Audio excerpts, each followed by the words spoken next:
And we are live. This is Dark Journalist. What a fantastic crowd we have out there in the Ideas Room tonight already. Now, tonight I am joined, of course, by the lovely Olivia. Hi, everybody. And Olivia, kind of deep waters tonight with the Indeed. Astral Agency. Of course, it's been quite a week anyway. Mm-hmm. And everyone's talking about the Pelosi dash cam or the Paul Pelosi cop cam footage that came out and the strangeness around all that. Mm-hmm. But we've had a lot of those this week because, it's an interesting thing with the news cycle. They just kind of completely go out of their way to keep us off the most important issues. But these things are interesting that come up around Stepford Biden because there's so many moves, I think, in the background to get rid of him. But at the same time, Biden is doubling down to get us further and further into this World War III scenario, which someone is playing out in the back rooms of the board. I'm going to start off tonight with one of those. This is interesting, too, because it's kind of creepy that even a British newspaper was worried about this. They were like, exclusive, is WHO preparing for nuclear war? Health body publishes list of medicines for nations to stockpile in case of radiation or nuclear emergency. As the EU warns Russia is at war with the West. So those are our friends reporting there. And it gets very interesting to me because, all these Western powers one at a time are forking over all this support for Zelensky. And we have the whole situation there with Russia. There's no peace process in place. And the defense contractors are getting richer and richer, at our expense, which is the real major problem there. And so I have this whole thing on Zelensky, which I'll get into during our Q&A section. But I want to say this, that I don't think without an incredible, deep investigation of where all that money's going, another penny should be spent in Ukraine. And I think Zelensky should be investigated by a central body connected to the United States. And I think the crazy positioning that's going on over there with sending these tanks in and having Germany get involved in a fight with Russia for the first time since World War II, Stepford Biden really has done it now. Here we go, World War III. So these are the things that, just straight up can be stopped if enough opposition is put in place, because it's a very dangerous game over there. And to normalize any kind of war footing with Russia without, just instigating some kind of international peace process. I mean, you can't just let things roll like that. And, we're not, regardless of the crazy neocons like Newland and all those other Blinken and all the freaks that are running things, we don't have the ability to take that war on. And if it becomes nuclear, then it's anybody's ball game. So it's a sick mess, but it's also a very costly mess. And we're going to kind of get into that as well tonight. Tonight's episode, it goes into a very different area of things, and yet the deep state is deeply involved. This is X Series 145, and it is the Astral Agency. Yes, I said Astral Agency. This is a very interesting piece that's come up around the UFO file in my investigations, because over and over again, there are aspects that just can't be attributed to any ordinary activity on behalf of an intelligence agency. And so we've gone into X-Protect and how they operate. Well, there's a group around that X-Protect piece, which is associated with the UFO file, that engages in some of the most interesting and strange reconnaissance, shall we say, but also narrative shaping. And this all comes out of this Astral Agency. And if you go deep enough into it, I think I first covered the SAMI role in intelligence back in an episode on Pine Gap that I think we did maybe 4 years ago, somewhere along that line. But one of the things that I've expanded on is the depth and the degree to which this whole piece comes back to us on the UFO file. In fact, the Men in Black aspect is at the very root of this SAMI, Shaman, Astral Agency piece that we're going to bring forward. And I'm going to state right up front that the SAMI people and the SAMI groups are just incredible and bring remarkable traditions to all of us. And the way that I'm talking about that they've been used by larger nations is more about how the nations use their amazing talents rather than any kind of scapegoating of the Sami, who, it seems to me kept their traditions alive even through incredible religious persecution. And we've seen a lot of that. We've seen it also in this hemisphere when Cortez came over and got rid of the Mayan Aztec memory, burned the books and everything else. That whole process has left us with the kind of cultural amnesia that gets talked about in these alternative archaeological circles. But the scientific archaeological worlds are very content to have us think of things as very one-dimensional. And so they remove the mystical aspect. So not only do we not in the society believe in it, but they can also use it themselves without us being able to take part in it. And that's part of the strange advantage that goes on in these levels. So we're going to get into that tonight. We'll go a couple hours tonight. We'll take some of your questions in the second part of the program. Miss Olivia is going to be putting those together now as we speak. How's it going out there? It's going great. Karen Carpenter said, I usually have some clue about what the show will be about, but the thumbnail had her stumped pleasantly. The thumbnail, yeah, it's very interesting because the Astral Agency itself relies on a very old tradition and very northern Scandinavian tradition of these groups. And we're going to get into the esoteric practices of these groups and how they've been exploited by some of these black operations teams.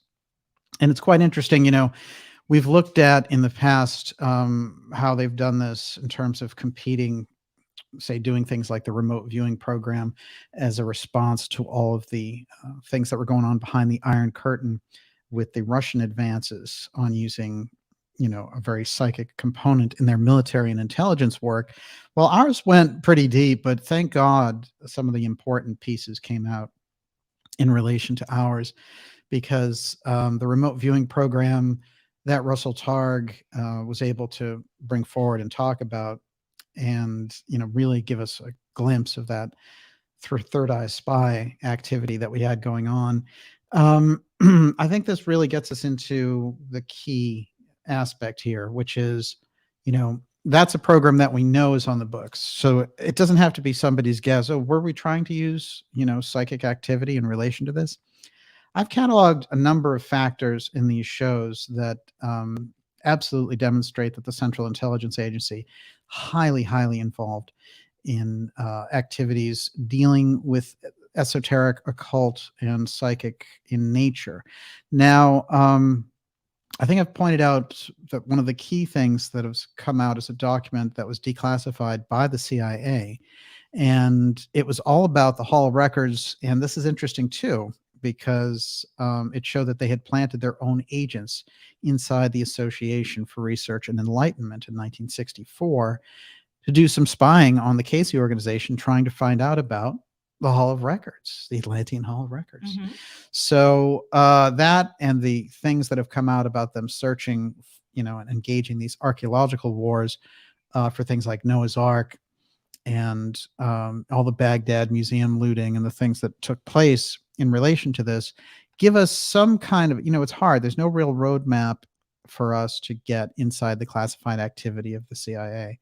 There's no question that the remote viewing program, what we know about it, what we were able to learn about it, some remarkable things came forward out of that. But the deeper aspects and the things that they've done in the use of psychedelics, they had a whole program in Mexico to farm these hallucinogenic mushrooms. They've engaged in all kinds of activity and spying around voodoo, as we learned. And these aspects come up in all sorts of different ways with their deep state activities. So, there's a good deal of things involved, whether it's mind control or, kind of spiritual, religious pieces involved here.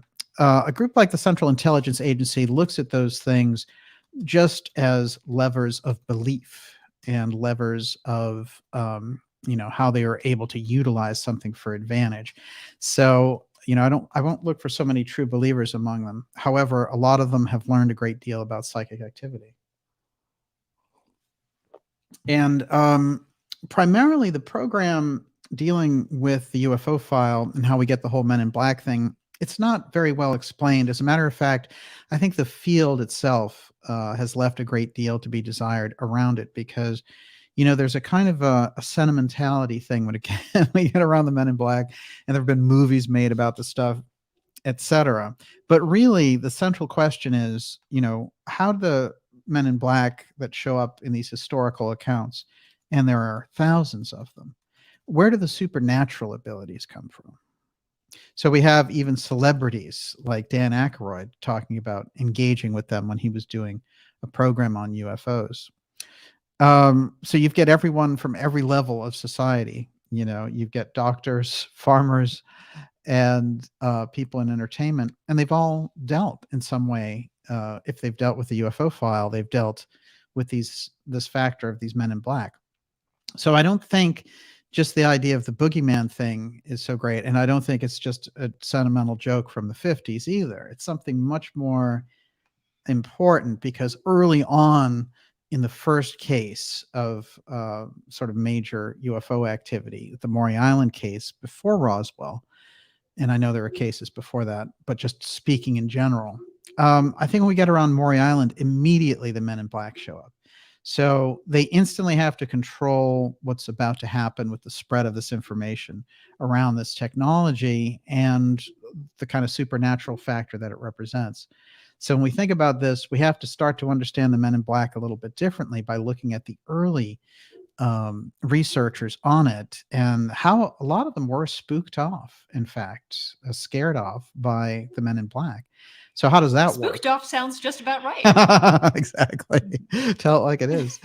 And it's interesting too. So we're going to get into a couple of them tonight, which is Gray Barker is one of them, very important early author bringing forward the UFO subject. And I want to say too, Albert Bender is another one. But right off the bat with the Men in Black thing, there's an occult piece, because we've got secret society aspects and mystery school aspects around this. So we need to get with that kind of off the bat.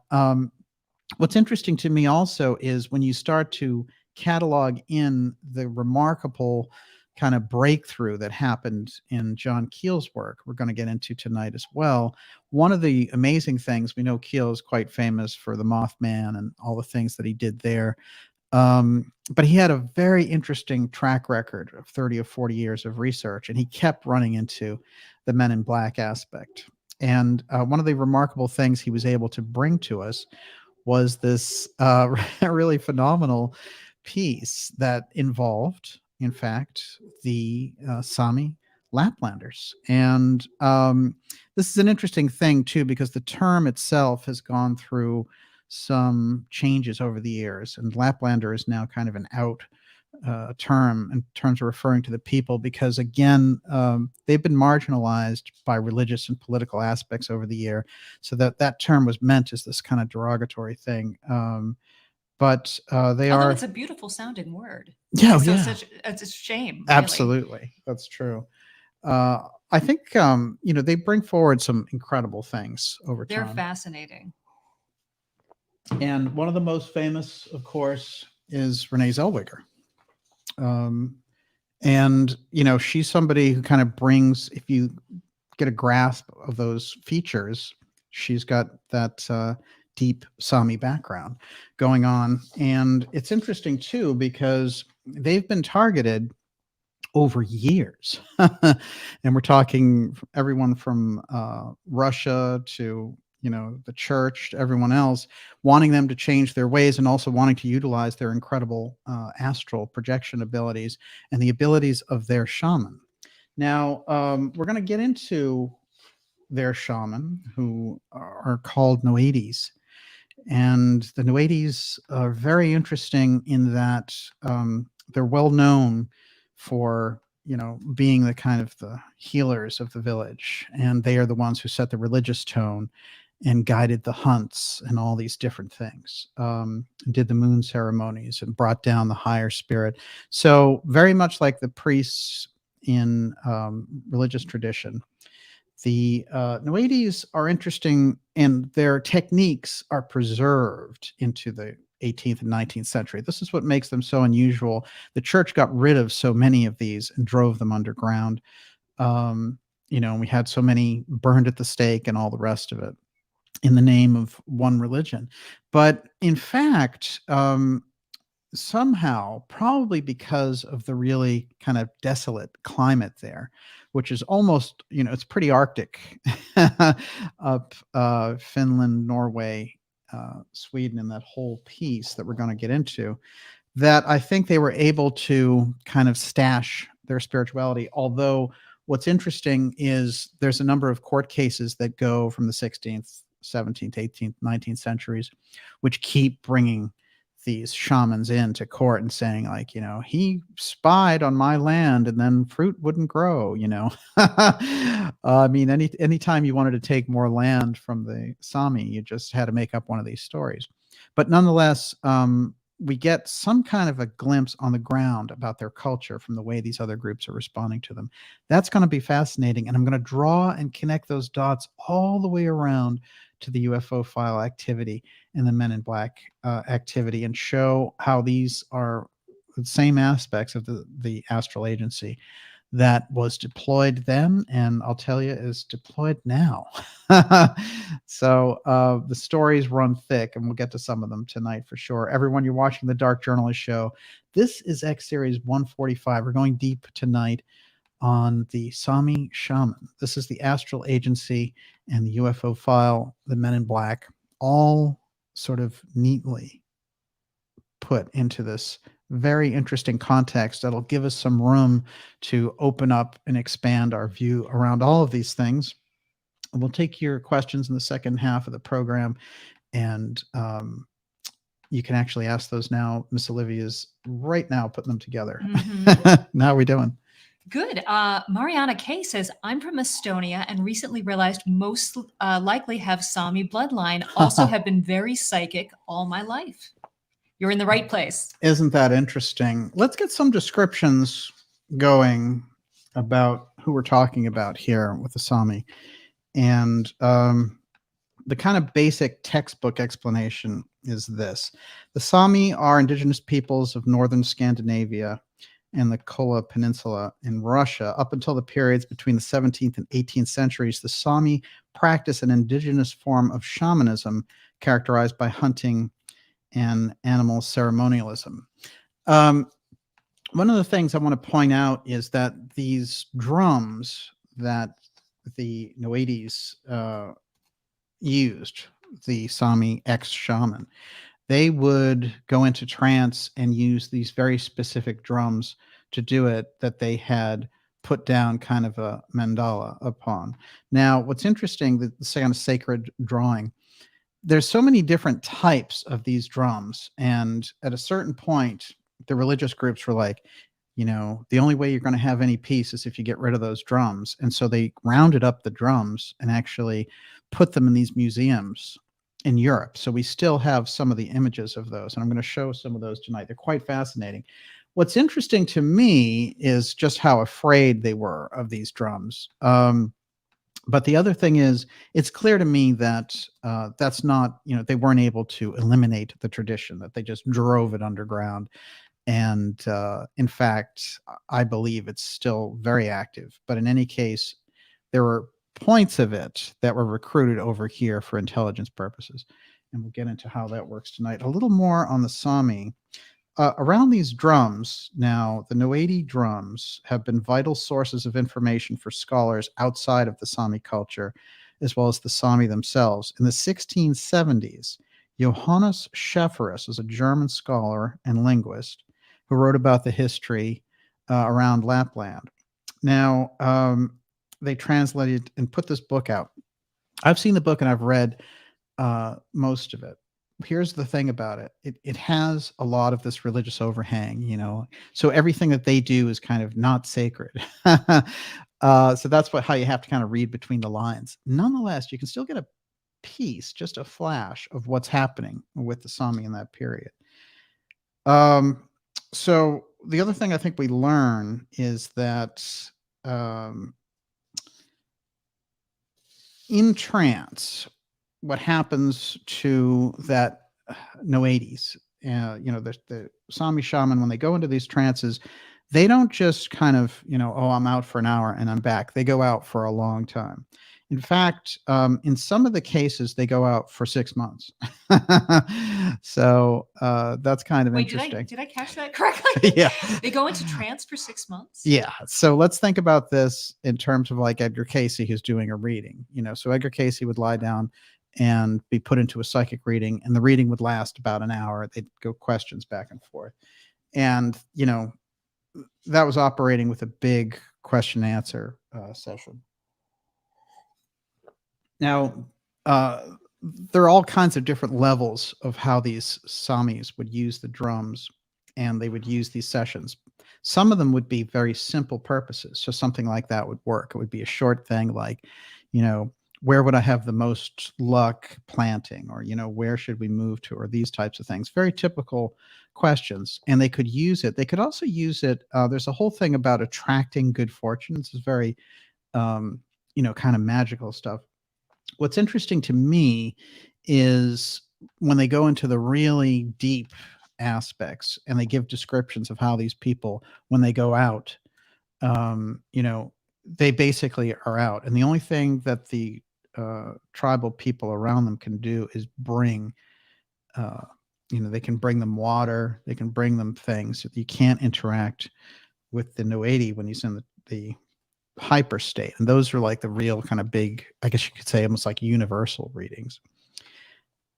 The no-80 used the drum to induce a state of trance. He hit the drum with an intense rhythm until he went into a trance state. While in the state, his free spirit could travel into the spirit worlds or to other places in the material world. There's an episode that's mentioned in the history of Norway that talks about the no-80 who traveled to the spirit world and fought against enemy spirits in order to heal the sick. So there's a lot about this. There's an incredible prowess around these Sami shamans to go out of body and participate in events that are going on somewhere else. What they are noted for is leaving their body and going somewhere to heal someone. This is, 99% of the stories are all about. That's what their training is about. And it's a very sacred cultural aspect. However, if you are a world power and you just see that these people have this ability, you can use and utilize that capability for almost any purpose that you want, because the actual mechanics of it don't change. This is an interesting aspect when we get into how they used it for intel purposes. All right, a little more. So Isaac Olson, who's a writer in the 18th century, describes no-80s traveling to spirit worlds where they negotiated with spirit deities, the queen of the realm of the dead, regarding people's healths and lives. So they would go there and make these negotiations. This journey involved risks to the no-80s' own health and life. This is interesting. So they're putting themselves on the line, sacrificing themselves to a certain degree to make their people safe. In the writings of Samuel Reen, the drum is mentioned as a part of the preparations for hunts, and they do animal hunts, bear hunts, and things like that. Reen says that the no-80 could give information about hunting fortune, while Olson suggests that the no-80 was able to manipulate the bear to move into the hunter's range. These types of things are interesting. Very often when you get to talking about earlier periods of time, they're like, oh, they just were interested in, birth propagation and hunting. And, it just ain't so. And they were primitive in their spirituality. So let's think about this a little bit differently, though. What actually comes out and what we start to learn is that they're able to manipulate the activity of an animal to put it in the right proximity for them to go and hunt it. So that's an interesting quality for sure. Okay, the no-80 or the drum's owner was a member of the group of hunters following of the heels of the spare bearer. The no-80 also sat in a prominent place during the feast after the hunting. So they're very well respected as priests and as guardians. And they have a kind of fortune-telling quality going on. They'll tell you what's coming up, and they use them. The drum is used as an oracle, and so everyone is coming to them at different times. one more little piece I want to put across is that they are regarded as traditional healers. This is interesting, though, because a lot of the healing aspects take place, and there's a lot of psychic activity in relation to the women using this. The men, it seems, are engaged in kind of this good fortune activity, and also they participate in premonitions, and they also are guardians. So if they see, a negative group approaching, for example, so they seem to split off those duties pretty heavily. And the drum itself falls in this period, according to these early documents, into the realm of the male Noedes, while there are other techniques and things that the women are using. A Noedi can engage in any kind of affair that demands wisdom. It is said that they take payments for their services. The activities include healing people, healing children, making decisions, protecting reindeer, because the reindeer is so important in these tribes, especially for where they're located. And of course, there's a whole thing about how aspects of the whole Santa Claus Christmas myth and all that come directly from the SAMI. Mm-hmm. Interesting. And the psychedelic mushroom. Yes, that's in there too. Amanita muscaria, I think it's called. Right, exactly. Correct. The sources from which we learn about the Noadi are court protocols, tales, excavated tools such as belts, and the missionary reports. So you always get that slant that, like, oh, they did all this stuff, but it was demonic. There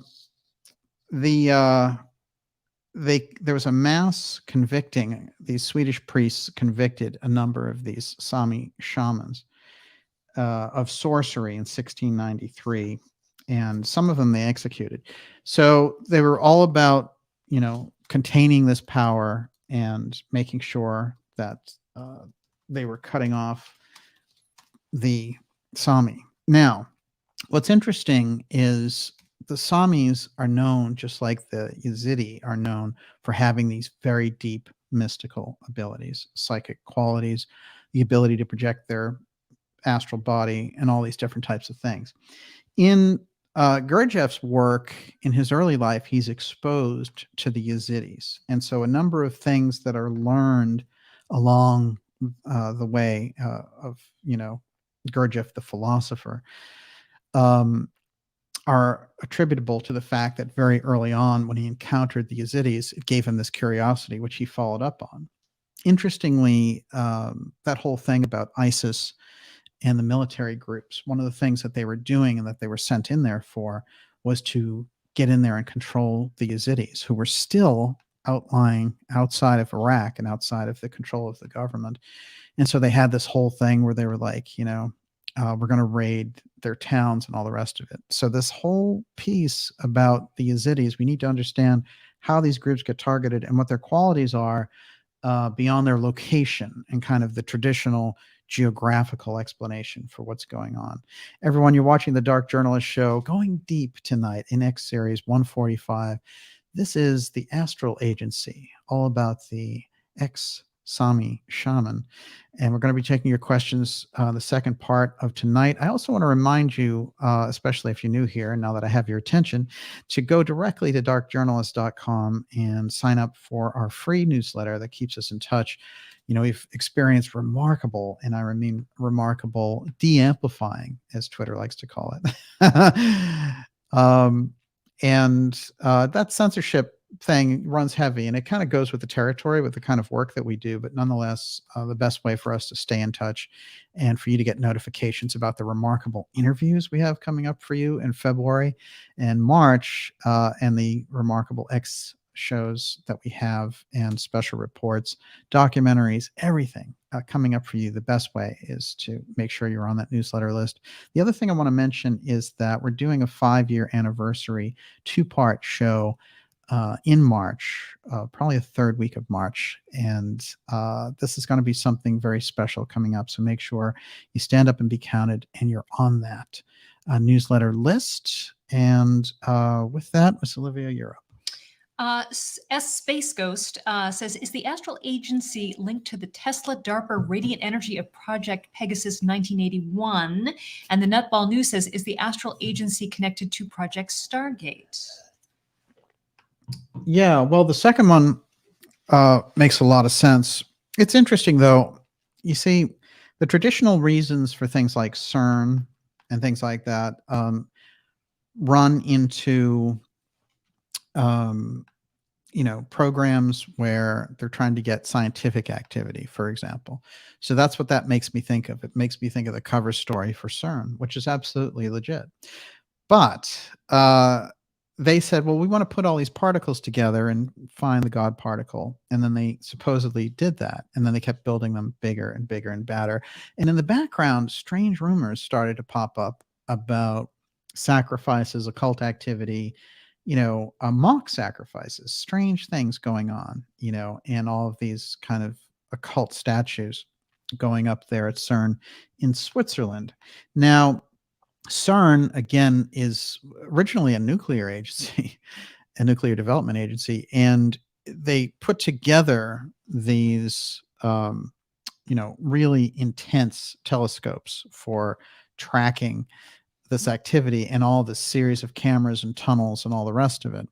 So, we've done some shows on CERN, and the fundamental activity that's going on there is they have a Hadron Collider, which sends all these particles and their particle accelerators. Now, they were doing particle accelerator activity as early as 1928 with a Tesla coil. The Varian brothers made portable versions of them that were tested.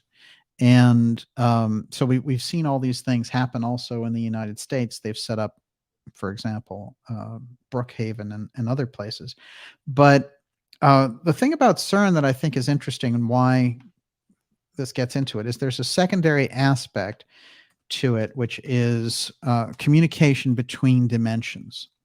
So you find that there's sort of a psychic reference or a psychic activity around CERN. That's what we're getting into when we're dealing with the SAMI aspect and when we're dealing with them recruiting and developing this astral agency. This is the piece that we're looking for. It's got the same cover story that CERN has, but it's something totally different and unique. So if people were thinking, well, if they put on the front charter of CERN, hey, what we're trying to do is develop a way to develop communication between universes. And we might encounter entities when we do that, and maybe we're already in conversation with them. That would be there would be a siege around. Nobody would be able to get any work done, right? So we have to understand what's going on in these types of processes. There were already leaps and bounds ahead of the public on them. The Astral Agency idea gets us, I think, in the correct ballpark, because we start to see, they've developed psychic ability for eons for the same purposes. They've used it for very positive reasons. And if you look at all these different cultures, they've always had some version of shamanism. And when you look at Native American tribes, you have the elders and the traditions around this. So this is where we're coming from with it. However, that's also been developed is ultimately, heavy duty black magic. And we hear about that through all of the mystery school reflections over time in groups like Anthroposophy and Theosophy, speaking about the period between Atlantis and Egypt. It's all heavy duty development, not just technologically, but of these techniques. So what I think when we get to a group like the SAMI, who are isolated up there, they could be a very early strand of these groups that left Atlantis before the major destruction, and therefore kept the traditions. And because we weren't able to get at them until recently with heavy duty church restrictions and destroying their religion, that they've been able to develop it and keep the tradition and keep the knowledge of how to do these very magical things. That would make them an incredibly attractive target for the deep state. So yeah, that's you're on the right track. I'll put it to you that way. Do you have another one? I do have a question. Denise Bilby wanted to know, so do they come out of trance with revelations, especially the 6-month trances? Oh, yeah, absolutely. The whole idea is that they go and interact with the spirits and bring back those communications from the spirit realm. Would the 6-month trances bring something different? You would think. Well, long term, let's say they can be anywhere from 3 weeks to, that period of time. But I think the idea is when they're in that space, they're gone. And it's an interesting thing because if you're really deep on the Steiner stuff, you can find a number of notes that Steiner had a female doctor. Interesting. And she kept a series of notes about his physical state, especially in the last 5 years of his life. One of the things that he mentioned to her when she said to him, well, you're having this organ problem or whatever it happened to be, this health issue, it became obvious from his responses that when he would go over there into the spiritual world and spend all this time, his physical body could, face kind of backlash from that. And it was kind of a worthy thing. So he was thinking, if I go over there and do this, it reminds me very much, there's a signature here, just like on the Edgar Cayce work, because when Cayce goes during World War II and the readings say, slow down, only do 2 readings a day, and he's doing like 14, then he's literally burning himself out because there's only so much of that sort of psychic chi to be able to do this. So that gives us kind of a more modern idea if we want to think about how these shamans operate. So they go over there, and when they're over there, their physical body can suffer to a degree, depending on, they need a very clear line to come back and forth. So that's very interesting. In the Cayce readings, it is a suggestion to wake up, to come back. But they have a tradition, and they had a tradition with these Noedes where on some of those quests, spiritual quests, they would go out of their body for a whole period of time and nobody could interact with them. They could just sort of lie there. Like in a coma. Basically, yeah. I mean, Mhm. but they had the sense to bring them, so they bring them kind of offerings. So somehow they're able to, like a somnambulist, get up and drink water and things like that. It's hard to say. I mean, that's the whole reason it's such a mystery. Let's look at some of these individuals, and the reason, again, why we crisscrossed in the first place, all had to do with the SAMI, all had to do with John Keel. And Keel is fascinating. I've dealt with Keel in a number of episodes, but this is somebody, I call him a genius weirdo. And really, we're lacking some genius weirdos right now. There's no question he liked to get into really very strange things that nobody else would think about. And he was a Fortean, and he went to Egypt and he wanted to sleep in the pyramid. He wanted to learn all the secrets that were available there. And he wanted to go to seances, and he really had a sense for that other side of things. And a very unusual early life too, where he was sent over to Egypt by the troop he was in. But what's interesting is Keel made an incredible breakthrough, and we picked up on it on this show, and it was one of these things which just had never gone around in the alternative space and out there. And the whole thing was that Keel, in one of his books, he's the person who interviewed more witnesses who had dealt with the Men in Black than anyone. And he'd gone around in these UFO cases and actually talked and spent time with people.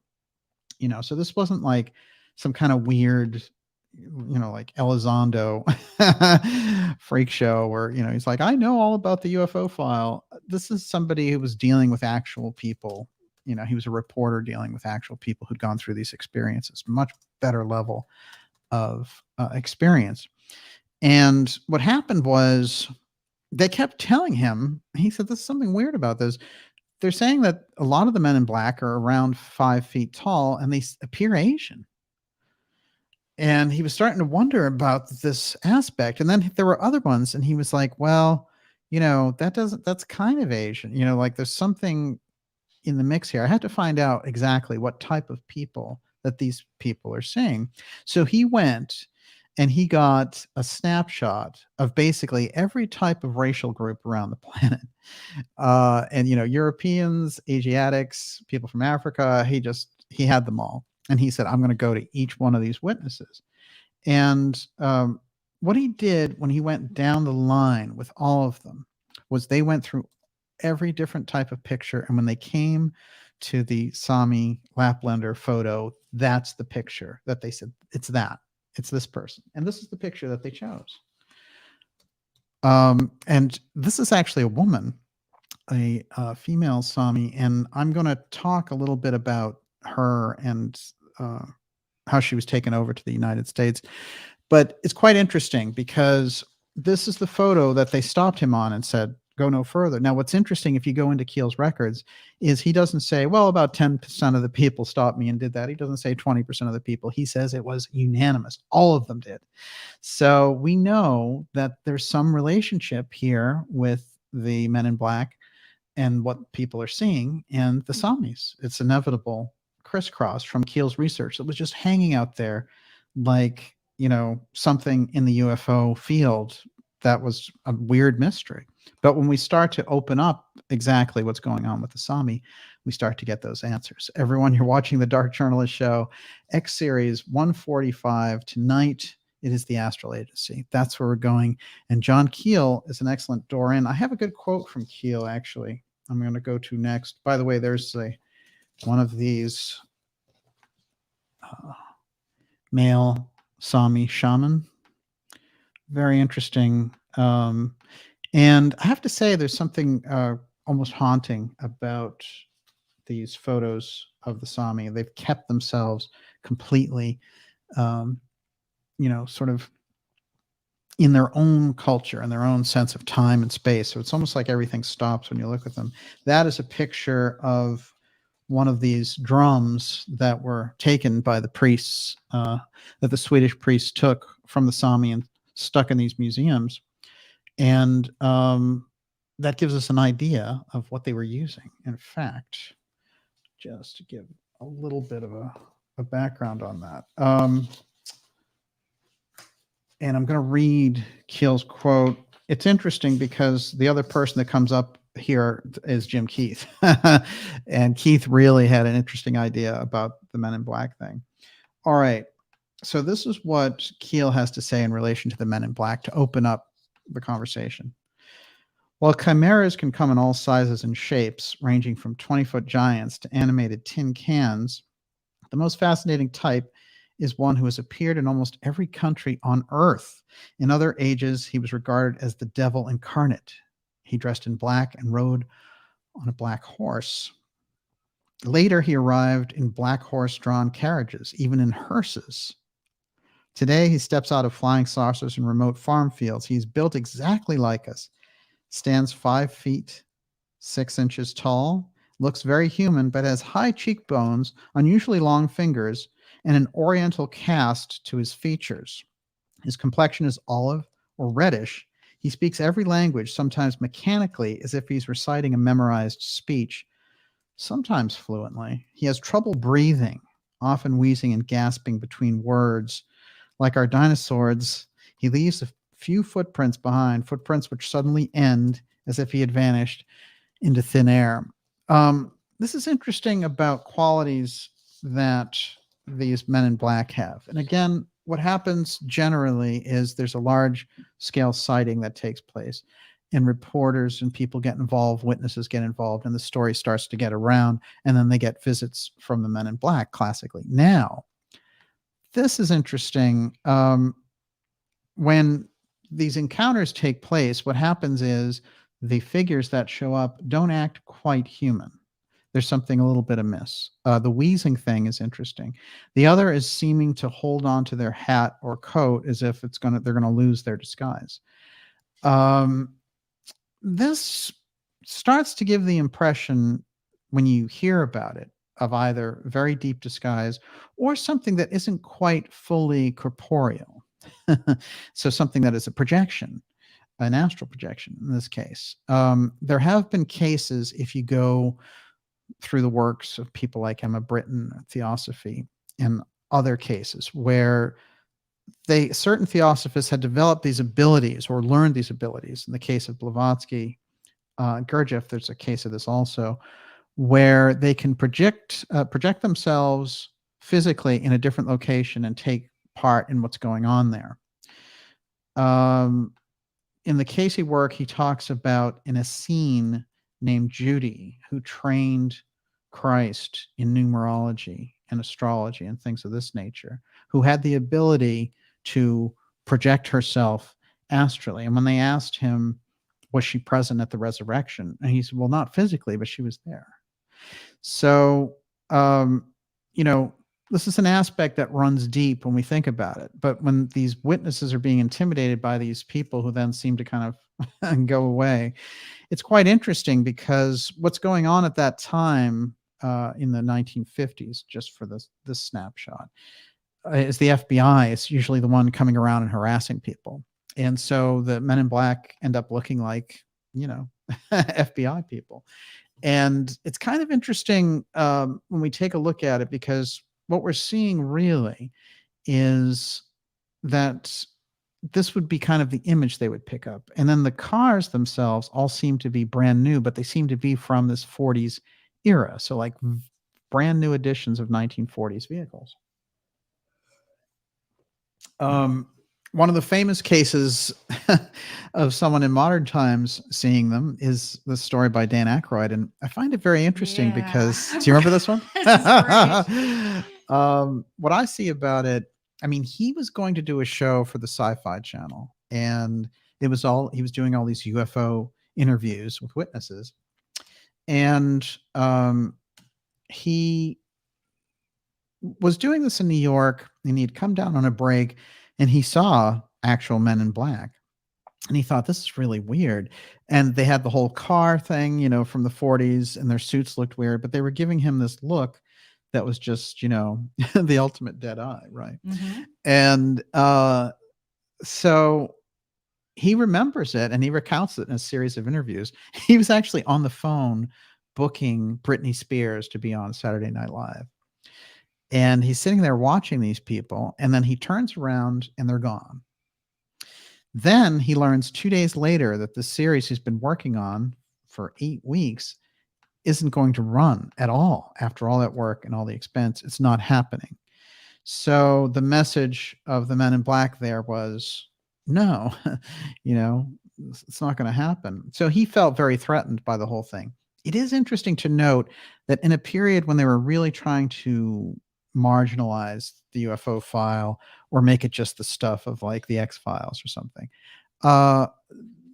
for him, he was somebody who in upstate New York had gone through this whole thing about the Hudson Valley sightings, and he had participated in it. He felt like, you know, I felt an urge to go outside and look, and then he saw a UFO. So Aykroyd is a weird one in all this. He has some kind of connection with the UFO sightings. And so for him, he was going to really promote the whole thing. And somebody up there didn't want it out, not at that time anyway. And so they're right on the record in a very modern sense. But let's go back to one of the original ones, and that is Albert Bender. And Bender, I think, is one of the most convincing cases. And later on, we'll find out why he quit. Let's take a look at him. We've got all kinds of fun stuff tonight as well, including an Elvis piece. I kid you not. This is interesting. I have to think about Bender as like a real kind of UFO geek of his time, right? He was sort of the ultimate in a lot of ways. But one of the remarkable things that he did was he brought forward immediately from studying the cases.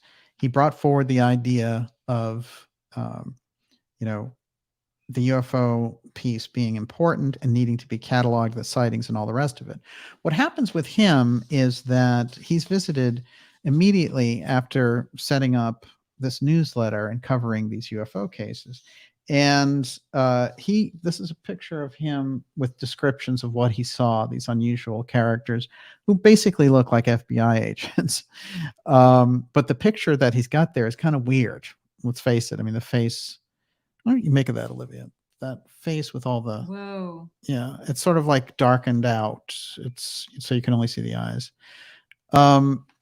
But they give him a big diatribe that is menacing but also informative, where they say, you know, we understand why you're doing what you're doing, but you have to understand for our purposes, you know, you're kind of giving away too much, and that's not good because we have a mission here, this kind of stuff. And um, there's a few caveats to this which help us to understand how the Men in Black show up there. Remember, I already said they showed up in Maury Island. Okay, well, Albert Bender, we're talking again the very early 50s. So this is very early part of the aspect. Let's get a little bit of it from Gray Barker talking about this. And then we'll go to Gray Barker's experience and how Barker actually felt that the Men in Black were an ongoing threat. Quote, Bender said that he had been visited by 3 men in black who told him the secret of UFOs and had threatened him with prison if he revealed the information he'd been given. He seems to have initially identified the Men in Black as members of the United States government. Bender reported that he was sick for 3 days after the encounter. This is another thing. There is a sick thing that goes on after encountering the Men in Black. And there's a, you know, this is so funny because we associate sulfur with Satan, but the Men in Black, there's a sulfur, a sense in the air. In 1954, one of Bender's colleagues, Edgar Gerald, the head of the Australian Flying Saucer Bureau, was also visited by a mysterious man who imparted the amazing truth of UFOs. A frightened Gerald was told, keep quiet. And after being trailed by a black car, receiving telephone calls, weird calls and threats, experiencing a variety of poltergeist activity, and being knocked down a flight of stairs by an unknown assailant, he soon dropped out of UFO research altogether. One source said that Gerald later mysteriously disappeared. There are stories like this. There's a little bit of Havana syndrome in this, if you can thread it correctly, because it's the sense of being intimidated. And one of the things I found so powerful about the Havana syndrome aspect was, you know, after these diplomats experienced these, you know, incredible concussions and things, and obviously some type of microwave attack, they have to leave Cuba. But the harassment, the electronic harassment, doesn't stop when they leave. So Havana syndrome doesn't just happen in Havana, it follows them after the fact. That is also very reminiscent of the stories with Men in Black. So this gigantic crossover right there. Yeah, what do you got? There are people in the comments saying Hillary is rumored to smell like sulfur. Come on, it wouldn't surprise anybody. Let's get with it. Yeah, I mean, if you think about it, you know, all the senses are involved when you deal around the occult.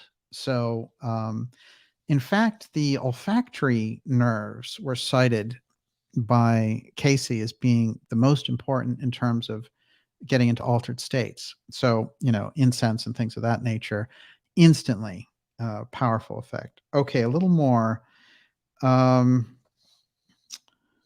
So there was a wave of this in New Zealand and Australia in the 50s, and it got shut down fast and hard. So they didn't want those people developing a whole kind of UFO, you know, series of groups and things like that. That just wasn't happening. According to Bender's account in Flying Saucers and the Three Men, members of this IFSB, which is his flying saucer group where he's doing these newsletters and getting people together, worldwide had been engaged in an experiment attempting to send telepathic messages to the inhabitants of UFOs.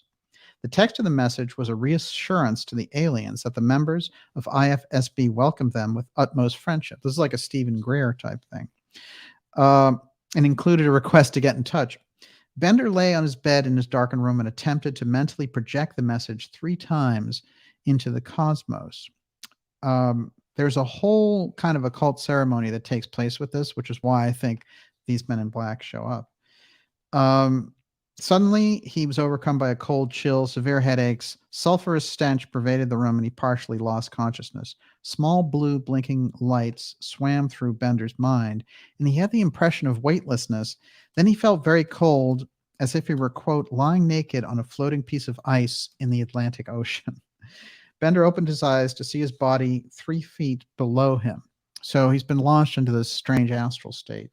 Providing a curious note is the fact that Bender's initial meeting with the men in black may have been facilitated through experiments in ritual magic of the Crowleyan variety, according to Reverend Greenfield, who was a big kind of UFO researcher.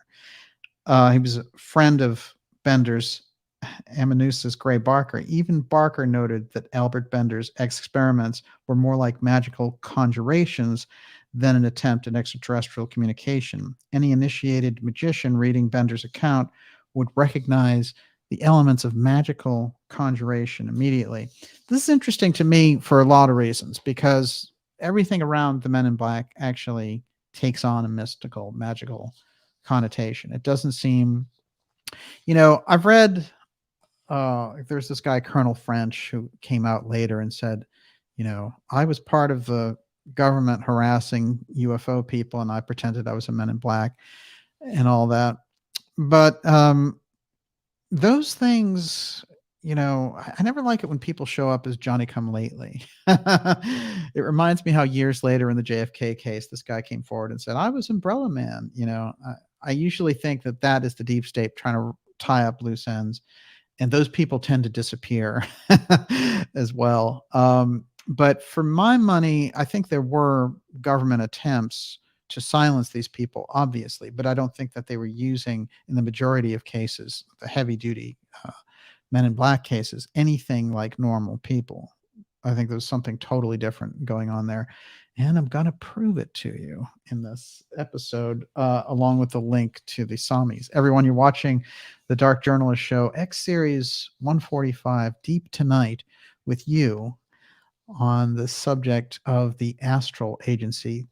This is what's being deployed and has a direct correlation with the X-Protect activity around the UFO file. That's where this information resides. Now, the question is, why are they going to use something like that? Well, it's very important to note that with the UFO file, there's an unknown factor. And what I've put forward on this show is that there's something inside the UFO file which is physics defying, and that this is an aspect that they can't completely control, and that therefore, I've given it the term apotheum, because that aspect of what happens with the UFO file, people walking through walls, being abducted, time stopping. There's an interesting guy out there who is kind of like Keel, and he's still with us, Stan Gordon in Pennsylvania, who tracks all these UFO cases. And he was putting out some information about, these people going out and seeing these blue orbs all around Western Pennsylvania, which is, we've pointed out Moon, Pennsylvania as a kind of a secondary off the books Area 51. Well, here's what's interesting about what he had to say.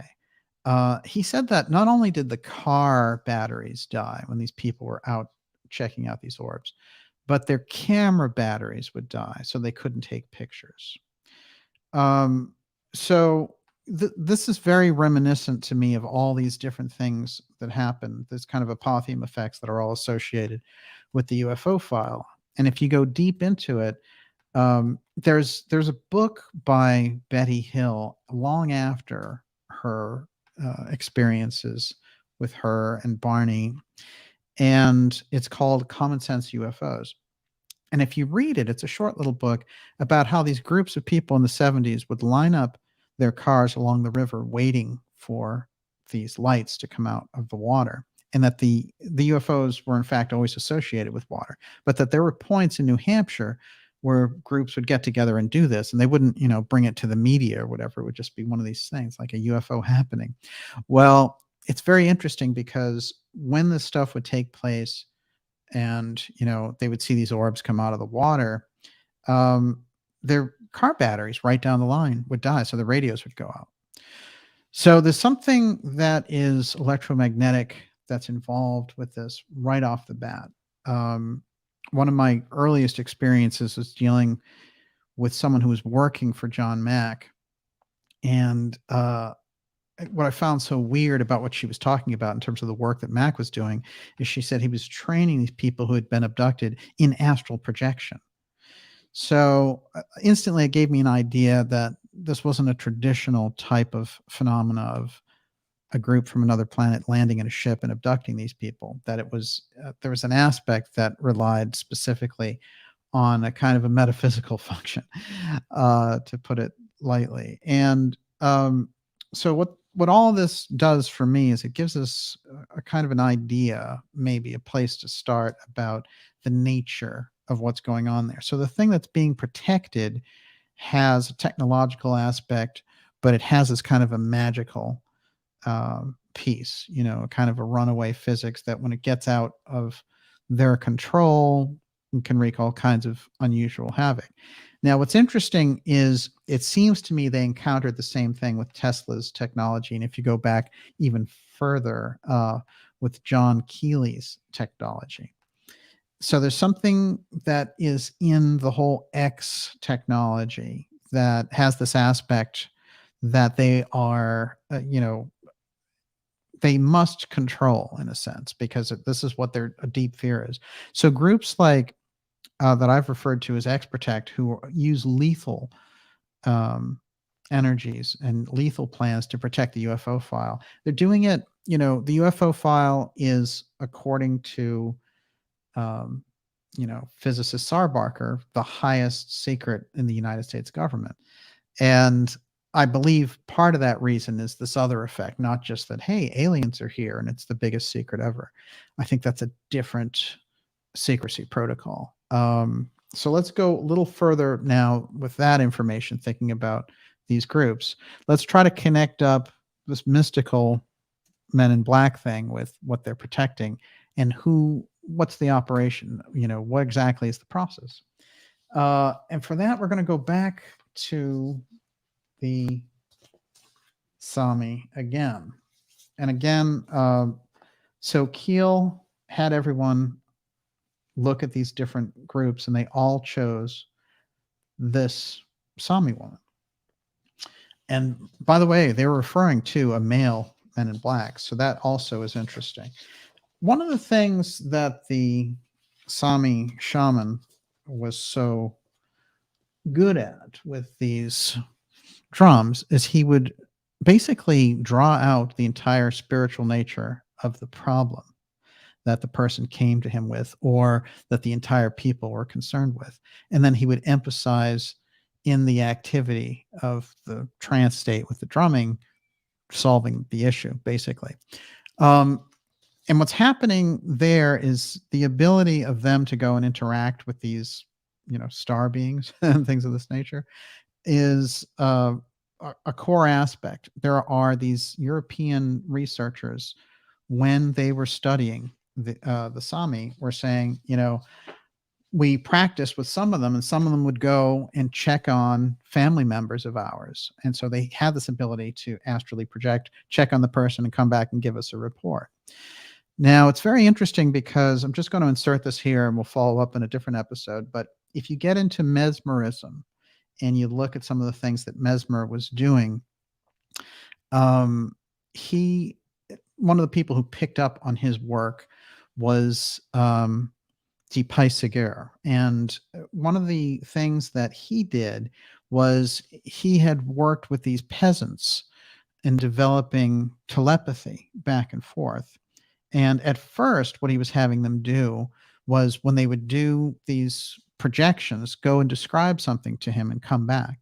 And then at a certain point, they were doing medical readings, a la Casey, going and diagnosing somebody, speaking in this very elaborate language when in trance, and waking up and being an illiterate peasant. But one of the things that he learned that he could do was to hum a tune in his head and sing the first part, and then have them sing the rest out loud while he was humming it. So he would hum it and then stop and then continue to sing it in his head, and they would continue singing. So he had direct telepathy with them when they were in this state. So I think there's, in European culture, before heavy duty psychology comes on. There's a recognition of these extra abilities, magnetism, psychic experience, and all these things. And what we have in the case of the Sami is a perfect preservation of it, because they hadn't been to that point destroyed by the church. This is what is going to give them an edge, and why we're going to import them over here, by the way, just like we imported this Sami to Ellis Island. Now, it's very interesting because there's a whole background on the program about how the Samis got here. And it might give us some information about how they got trained here in the first place. Let's get into a little bit of that. Let's see how we're doing on time here. Okay, so we'll do another 20 minutes on this, and we'll take your questions. Okay. Sound good? Okay, and we'll be done around 10:30, something like that. Mm-hmm. How does that grab you? All right. A little more about observations, scholarly observations about the Sami and the Sami shaman. Quote, and this is Louise Bachman, and her article is titled "The Nuedi and His Worldview," which is a study of the Sami shamans. Quote, in the old culture, human relationships with the two realms of reality, the physical world, this side, and the spiritual world, were bridged by the activities of special men and women, the Nuedi. Just as the world was divided into the seen and the unseen, the tangible and the intangible, so human beings were composed of two parts, the body souls and the free souls, in a non-active state, in dream, trance, or coma. A free soul may leave the body and take on another form outside of the person. The Nuedi had the skill to reach this state at will. It is described in different ways. The Nuedi in trance leaves the body and moves as a spirit on the breath of the wind. They have the ability to change their shape into a wild reindeer or hide under the reindeer's neck. They can fly over the treetops or travel on the ground. They can swim in the shape of a fish. So you have all this shape-shifting activity that's represented. So they can change themselves into any form that they want. So the idea of a Sami shaman being able to transform themselves into a human, FBI agent by astrally projecting it this way, start to think about this and why their presence is so weird and why they don't eat and, why they disappear and things of this nature. Kind of maybe starting to give us an idea of the type of projection ability that the Sami are capable of. This is another one, actually. I want to take a quick look at some of the technology, as it were, the tools. That's one of those original Sami shields, part of one of those drums that they were doing the rituals with. Remember that a lot of the rituals, that pertain to large spiritual matters, they change the actual drum and what the signs and symbols are on it. This one in particular is interesting. There's a lot going on there with that one. But when you look at some of these factors, some of them almost look like the Easter Island type alphabet. So, there's probably a crossover here in terms of maintaining that magical, mystical knowledge. This one is interesting. There's all kinds of extegonography and all of it.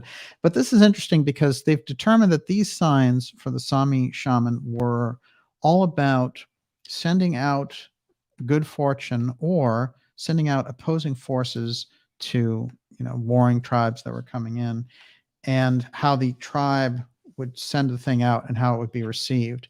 But so you got both positive and negative going on with that. What's interesting when we look at these is how much of the tradition is that they create something, and we're going to find that they actually create an object and aim the object in the direction of what they want to do. Now, very often this is for good fortune, and it could be for storehouses or the health of the tribe, whatever it would happen to be, the success of the people, financial success, all sorts of things. And the Noedi would create an object, and he would infuse the object with the ability to achieve the thing, the aim of the person who came to him. And then they would throw it like a ball, and it almost looks like a ball. I have a picture of it. But they would throw it like a ball in the direction of the house or the storehouse, or whatever it would happen to be. Now, what's interesting about this is the word got around, if you read some of the stories, that Sweden at a certain point were utilizing the Sami to win a series of battles by getting them to use these techniques on their behalf, giving a kind of a track record. And I've seen this before in terms of the leaders of Russia saying, basically, we'll leave you alone if you give us some of your main shamans for our purposes. And so these stories have come up, but some of them are really very interesting. I'm going to read a couple here. What's called it's called Gand sorcery, and that's Gand. So I'm going to read a little bit of this just to give us an idea. They've heard about the magical, if you've heard about the magical phenomena of Gand, when life seems to be against you, you're plagued by one misfortune after another, you might jokingly say that you've been Ganda if you're Norwegian. But what did Gand really look like, and why do we associate it with the Sami people? And this is a Norwegian magazine, and the author of the articles, Ellen Alm.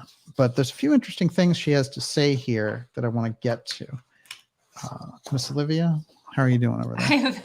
David Chormina says, DJ, I was able to find a novel taking place in Lapland written by a Basque author who spent years living among the Sami, called 40 Days Without Shadow, who happens to be from Dax, France, which is the ancestral homeland of the Degremont family. Interesting. Well, they're all sewn up together there.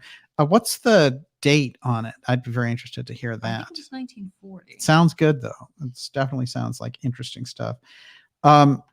So this is how it's presented, but I'm going to show you both aspects of it. Evil projectile sorcery. Gand described as a malicious projectile that the sorcerer could shoot at great speed over long distances.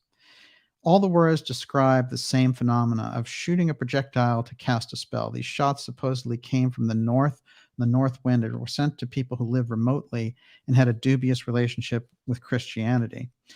Now, what's interesting is there's a series of these things that happen and take place, like I said, where Sweden is enlisting these Sami shamans in order to create these.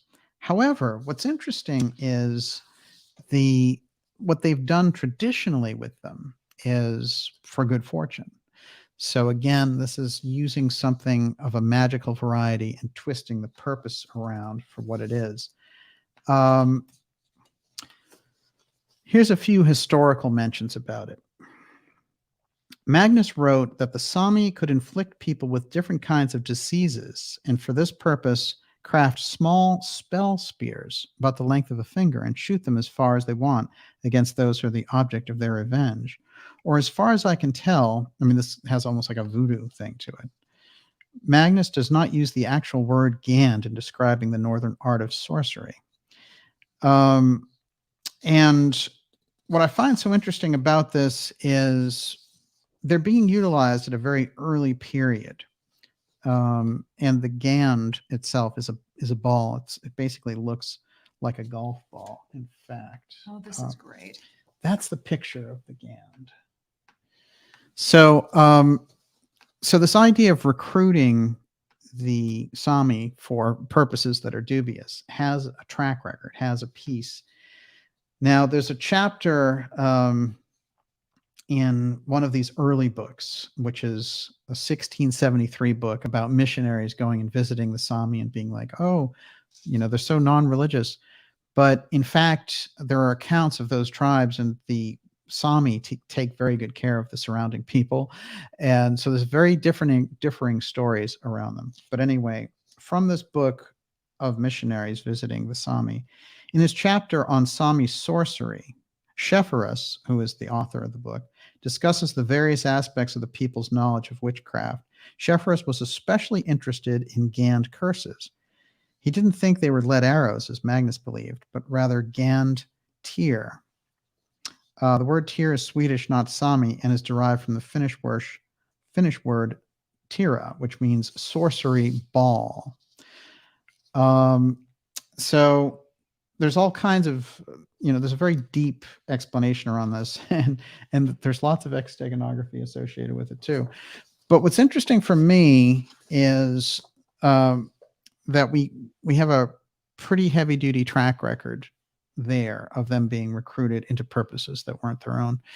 Now, if you have this ability, you become a target. And what happened with them is they became more and more marginalized by the church. And they said, if you don't go along with us, if you don't dump your old religion, you're out. And you can't, at a certain point, they said, you can't cross this river anymore to do farming over here. So they were really had ways of doing it.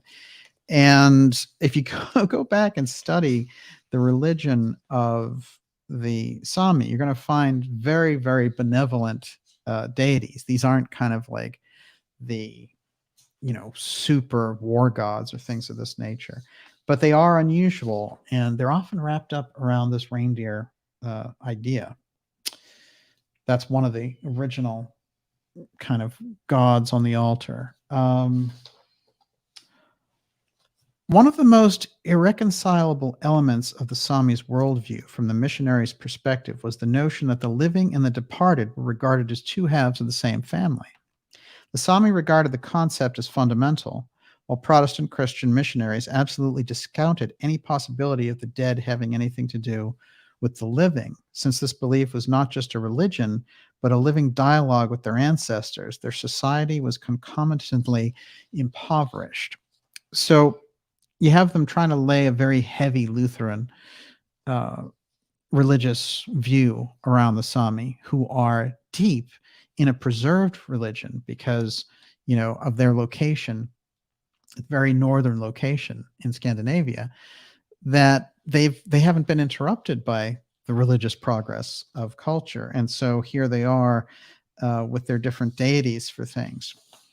One other piece that might help us to think about how they got recruited into this, in terms of understanding their historical background in relation to what ways the Sami people and their religion have been portrayed by outsiders regarding what can be described as contributory factors towards the witch hunting craze and the persecutions in Norway. Norwegian scholar of religion Rune Hagen states the following points. Because the Sami were known to be skilled in wind magic, quote, the Lapland witches and the knotted winds had already become somewhat notorious by then, 1591. Authors like Olaus Magnus and Jean Bodin had already told Europe that the Sami were immensely dangerous magicians and sorcerers. The conjuring of the Lapland witches was so great that people believed they could use sorcery instead of weapons while in combat with their enemies. Rumors indicating that the Swedes used techniques of Sami sorcery in warfare dogged Swedish military forces throughout the 17th century. It's a very, very hardcore historical trail for what we're suggesting. Now, again, I want to stress that the Sami themselves had a very peaceful culture, a spiritually fulfilling culture. But over and over again, it appears that these outer forces, in order to extract certain things from them, would take certain of their holy men and use them for these purposes. So let's bring that up to the 20th century and maybe we'll get an idea of where the whole Men in Black thing comes from. Everyone, you're watching the Dark Journalist Show, X Series 145, going deep tonight with you on the Astral Agency and the Sami X Shaman, the UFO file, and the Men in Black connection. We'll be taking your questions here momentarily. And before I do, Miss Olivia. Wayne Peak says Gandalf, Tolkien, was into Finnish mythology. And Sig Sayer says Gandalf always had a wand. That's really true. Mm-hmm. Yes, also, absolutely. Twilight Mist says, so to gander at someone is to do a magic against them? Is this the originating source of the whole evil eye belief? Isn't that interesting? Wow. I think that's really true. What's fascinating is, a lot of the mysticism was used to protect the tribe and protect the groups and all the rest. So it had a defensive style purpose, and it looks to me like it got exploited at times. There's a couple of things going back to the whole Keel and Jim Keith piece that I want to read before we go anywhere next. Let's see here. Oh yeah, here it is. Okay, so this comes out of Keith's book. Keith is absolutely fascinating, and he was tracking so close on these subjects that I think it got very dangerous for him. And in fact, one of the strange things about his death is that he was tracking down a particular type of poison that the CIA used to sort of bump off their enemies. And when he fell off a stage and hurt his knee and went into a New Orleans medical center, and he died from developing this very same condition that he was talking about that the CIA was using.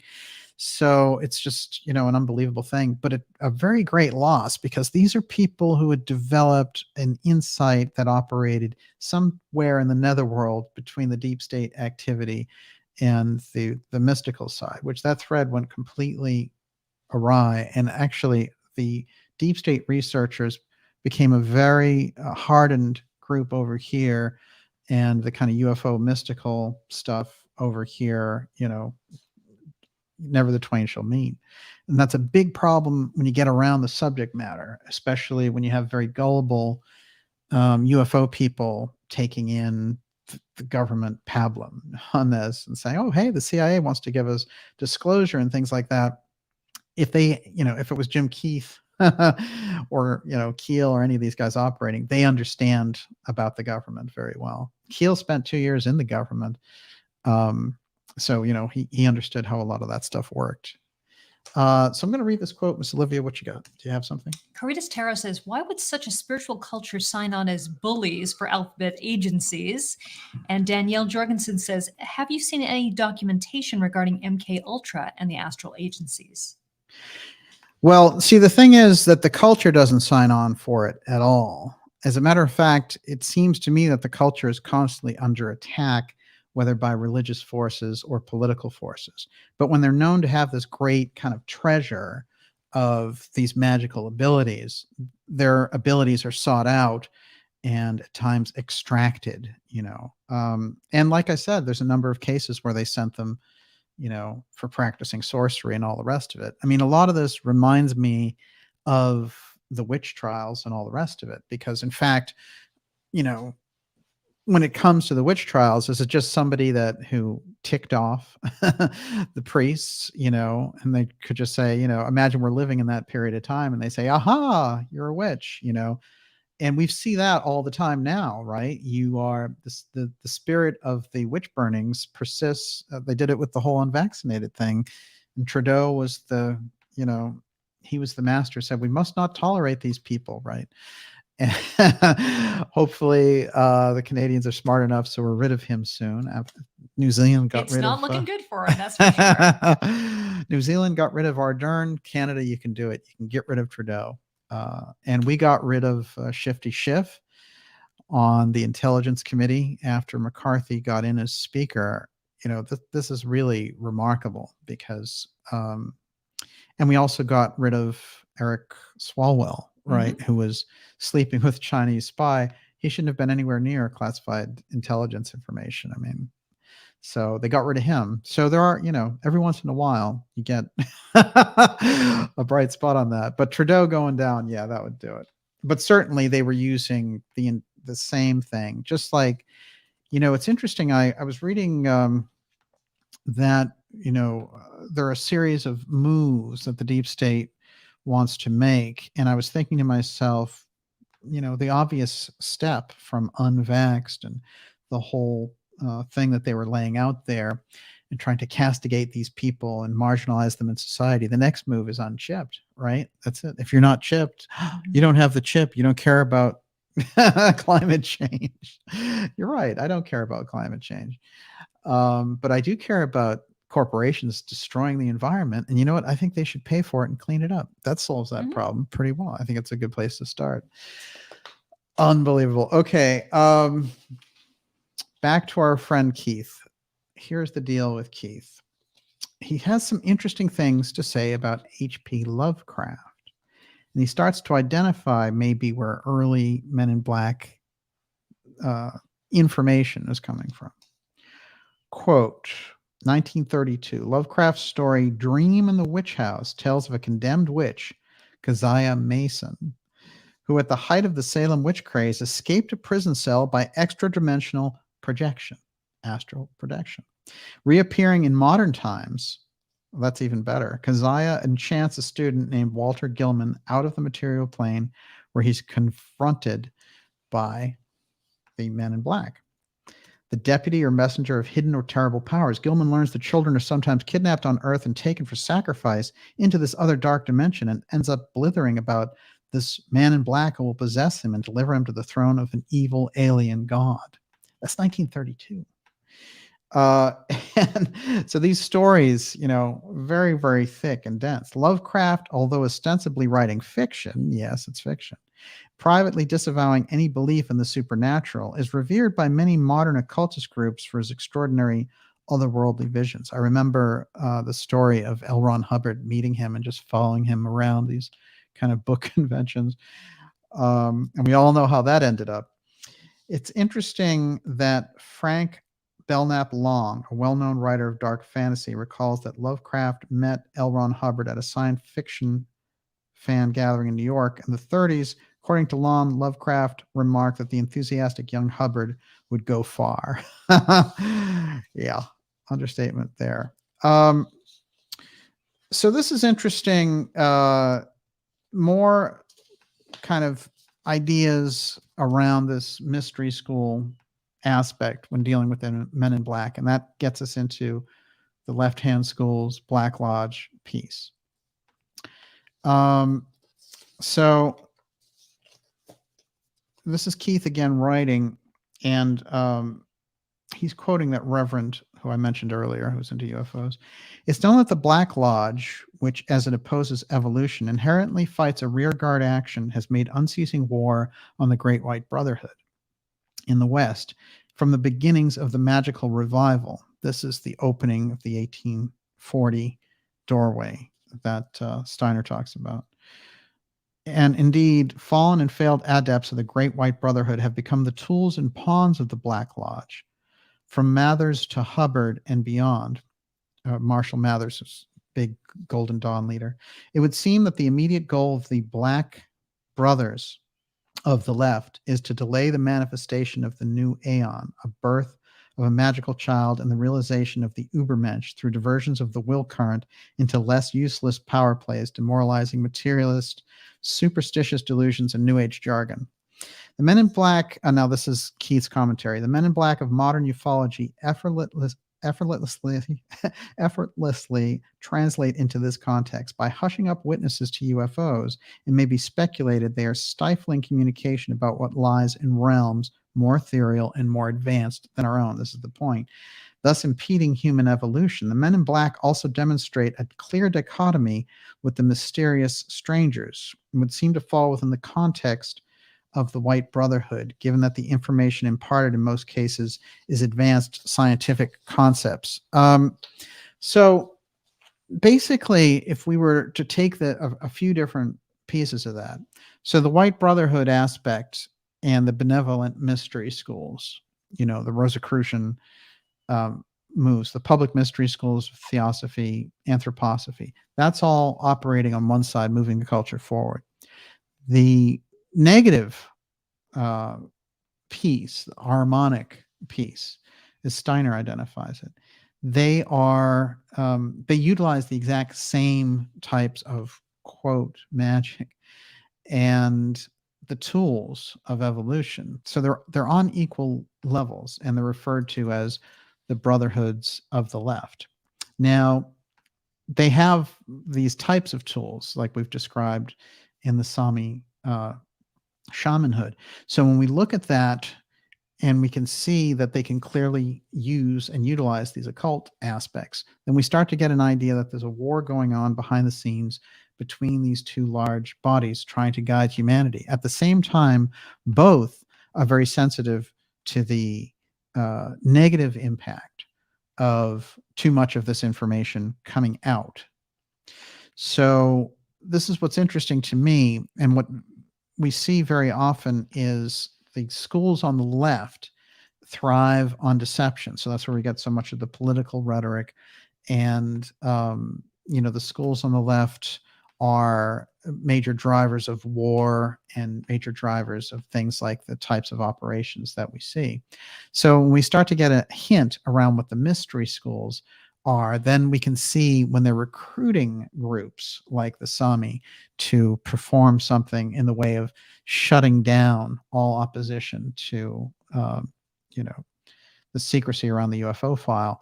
That Men in Black aspect comes in very, very handy, because they can, in some cases, eliminate witnesses, intimidate them, or psychically shock them.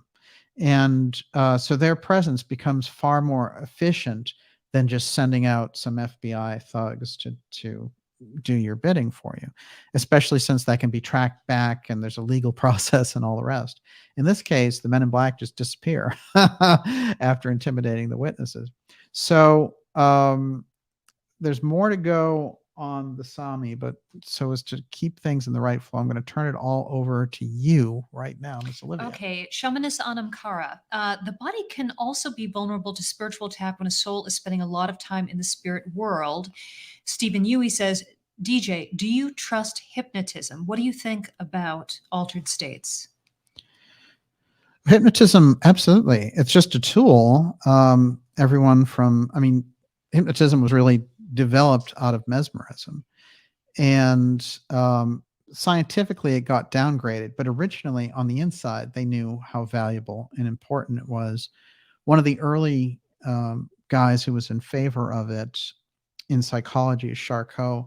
All of his work got covered up in the late 19th century, and so you got Freud and all this nonsense, and they use hypnosis as well, but they use it in this very kind of deliberate way. Now, I think that there's kind of a fast food hypnosis thing, and we've seen that before, use hypnosis for this or that. But fundamentally, if you look in work like the Casey readings, for example, they say that your unconscious is suggestible. And so in things like New Thought and things of this nature, you're basically programming your own unconscious mind. So when it comes to, regression and things of that nature, if it's done well, hypnotic regression can be maybe one of the best tools in a number of ways. So yeah, absolutely. Can we talk a little bit about voodoo and zombies and how that may connect with this at all? Well, I think we did approach it by talking about these projectiles. And what's interesting is in the traditional SAMI literature, you have, them developing these projectiles for good purposes, so good fortune. And the Noades, he develops it, he works it out with the person and their desires, and then together they release it in the direction of their desire. And these things come to pass. Now, somewhere along the line, as we suggested, the Swedish military got to use that, and there were rumors that they were using all kinds of SAMI magic in order to win battles and things like that. So again, it's the tool over and over again. When you get into practices, of the level that you're talking about, it's all about the intention, because I'm sure those original voodoo practices could just as easily bring health to someone as they could all the types of damage. Okay, and but things. if the SAMI shaman goes unconscious, leaves the body vacant for possession. No, I don't see it that way. I think of it It's as possible. No, I mean, obviously they have a tradition of protection. I meant more in the three-letter agencies utilizing. Oh, taking them over. Yes. Yeah, absolutely. Certainly. I think at all levels, a process can be sabotaged when it deals with astral aspects. And, when you get around black magicians and things and brotherhood schools of the left, then you're dealing with some of the richest knowledge base around this as well. So it's quite fascinating. What else you got? Nutter Butter says there's a multidimensional aspect to all of this. The Sami people do not originally come from this dimension. And Space Ghost I says, believe it. So what are the Sami links to the tall whites being Scandinavian? Interesting.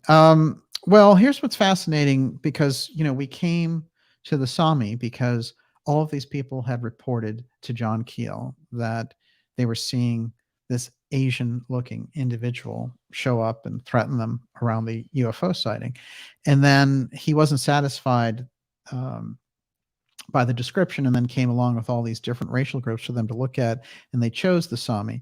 So when we think about that, what's odd, if you look at the literature, is there isn't any Asian DNA in the Sami. So that is so hard to believe. Isn't it interesting? Mm-hmm. Yeah. Well, there's a number of studies on it, and any physical resemblance is just that. There's some physical resemblance, but it's not a hereditary resemblance. So, but they are very remarkable people, and I think that they have a kind of a hypnotic look to them. There's something very powerful about their gaze, and there aren't that many of them, in fact. So, I think that we're looking at a group that somehow survived, as the world moved on. But they survived with a remarkable tradition of positive magic.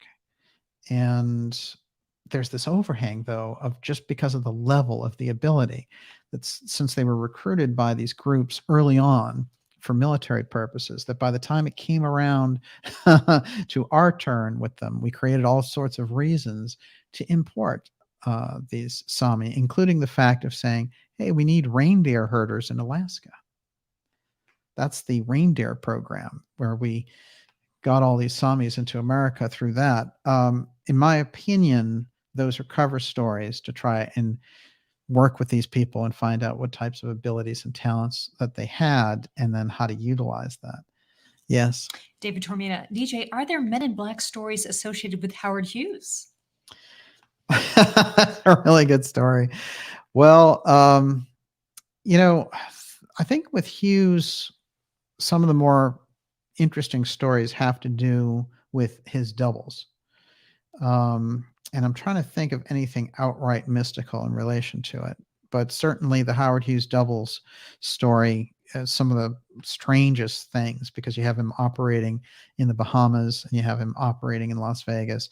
And then in Boston, he spends 3 months in Boston here, just hanging out, and people see him and are like, hey, So this idea about doubles, I think, is interesting. I want to go to this Gurdjieff story, which is quite fascinating, which sort of ties in a lot of what we've been hearing about these Laplanders projecting.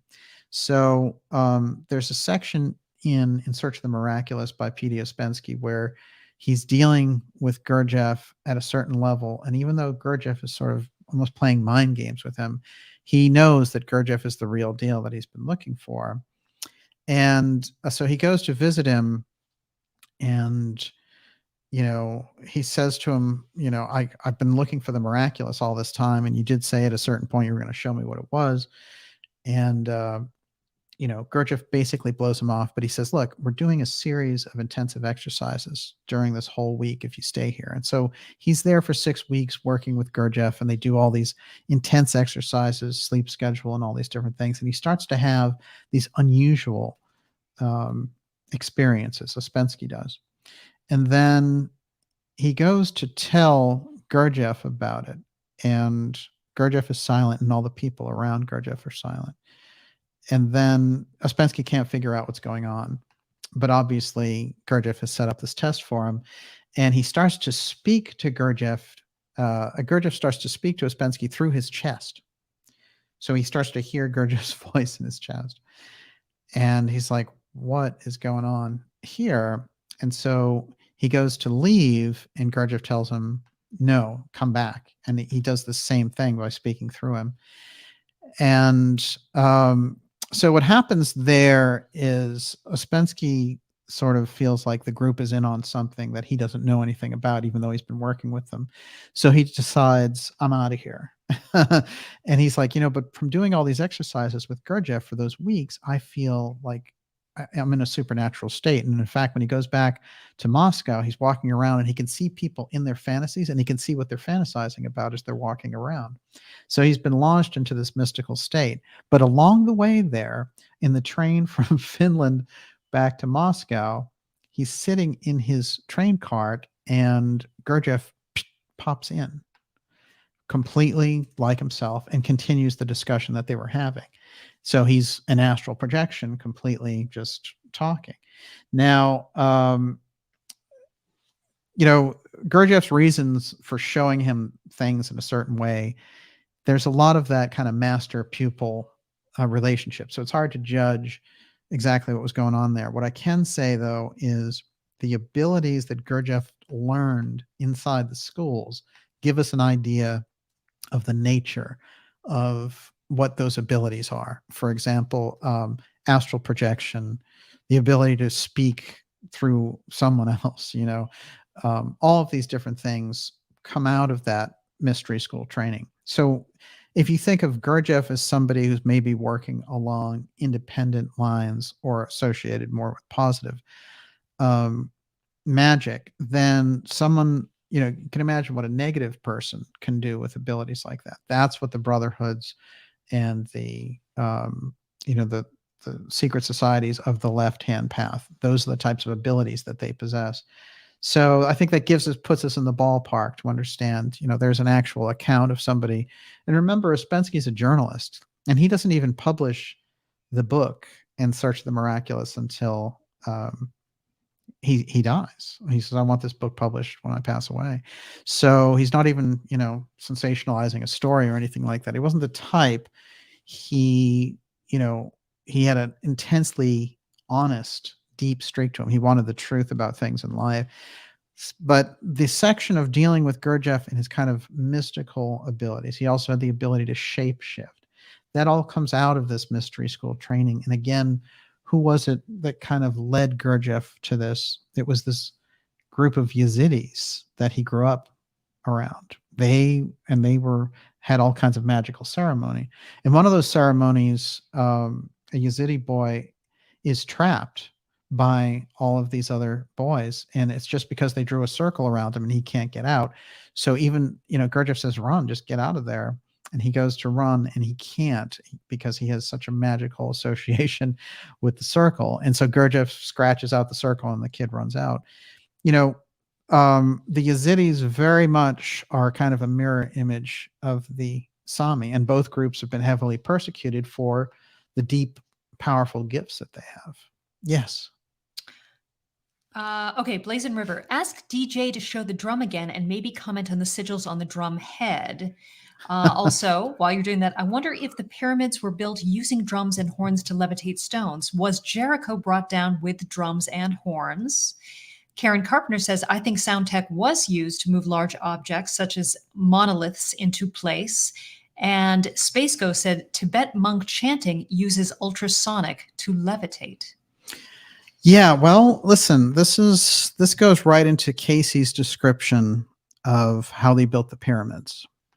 So they had the ability through group activity and chanting and things to create that type of environment. I don't think it's just vibration from the sound of it. I think that's the unity of the purpose coming through. And it's interesting because we start to realize how important our voices are. And we have all these reverence for singers, and there's a reason for that. Apparently, one of the things that Steiner let out during his lifetime was that we were moving as humanity from a place of sexually reproducing to having the ability to, with our vocal cords, creating offspring. So basically chanting the next generation into being. This is the mystical aspect. And he said that there's a clue in our voices changing at a certain point during puberty. That is the hint of the evolutionary technique of this happening. So that's pretty interesting when you get down to it, because when we think of the power of sound on the on the Casey side, when he's speaking about the abilities that they have, they asked him flat out, well, how did it work? And he said, well, the same way that a boat swims on the water, that iron swims in the water. And so that again gives us a hint about it. However, what I'm thinking is that, you actually enter into an altered state when you arrive at certain points with sound, and they activate abilities within you. So certain sounds may activate the entire energy chain, what they call chakra and the whole thing. So that's why you have, the yogis and the lamas doing the Om chant and all these things, because they are, energetically aligning themselves. So absolutely, the audio sound aspect of it is incredibly important. Jason May, DJ, is prayer magic? And what was Steiner's view on magic practices? The words theosophia and anthroposophia are found in a 16th century magic text called the Arbatel. Absolutely. Well, think about this. There are hints too, because we know that Gurdjieff brought forward the Enneagram, and that, all this stuff later about, hey, Oscar Icazo, he just happened to find it in South America, is largely a trademark issue. Gurdjieff found it in the schools and brought it forward. And I'm going to tie these things together, but there are, 12th century, 13th century images of that Enneagram, it turns out, in deep in the churches. But he discussed what it was for, and he applied it. He had learned it inside, because when you get into the mystery schools, you're going to find an incredible religious crossover. In fact, most of the mystery schools are religious, spiritual training centers. So, it's interesting with anthroposophy versus theosophy. I think that Steiner was trying to find a way to be like, how can I introduce this spiritual science? And, so it's love of theosophy, love of humanity, this whole piece, I think Steiner was just looking for a way to cross over. Interesting that he called it spiritual science, because we're surrounded by a demand for science. But if you don't spiritualize the science, you lose a whole half of what makes you human. And so that's not worth it. So, there has to be some way to kind of merge those two. And this is where spiritual science comes from. That's where I think he was driving at it. But I'll tell you, it's interesting, like a lot of these people who have such an impact in the space, it seems like when you're dealing with Steiner, it's like 5 different people have manifested through him or something. And so you go back in that literature and you still find things. I've been reading Steiner since I was maybe 14 years old, and I'm still finding things that are completely new in Steiner's work. Remarkable. Yes. Najat Madri, could Putin be a descendant of a Sami?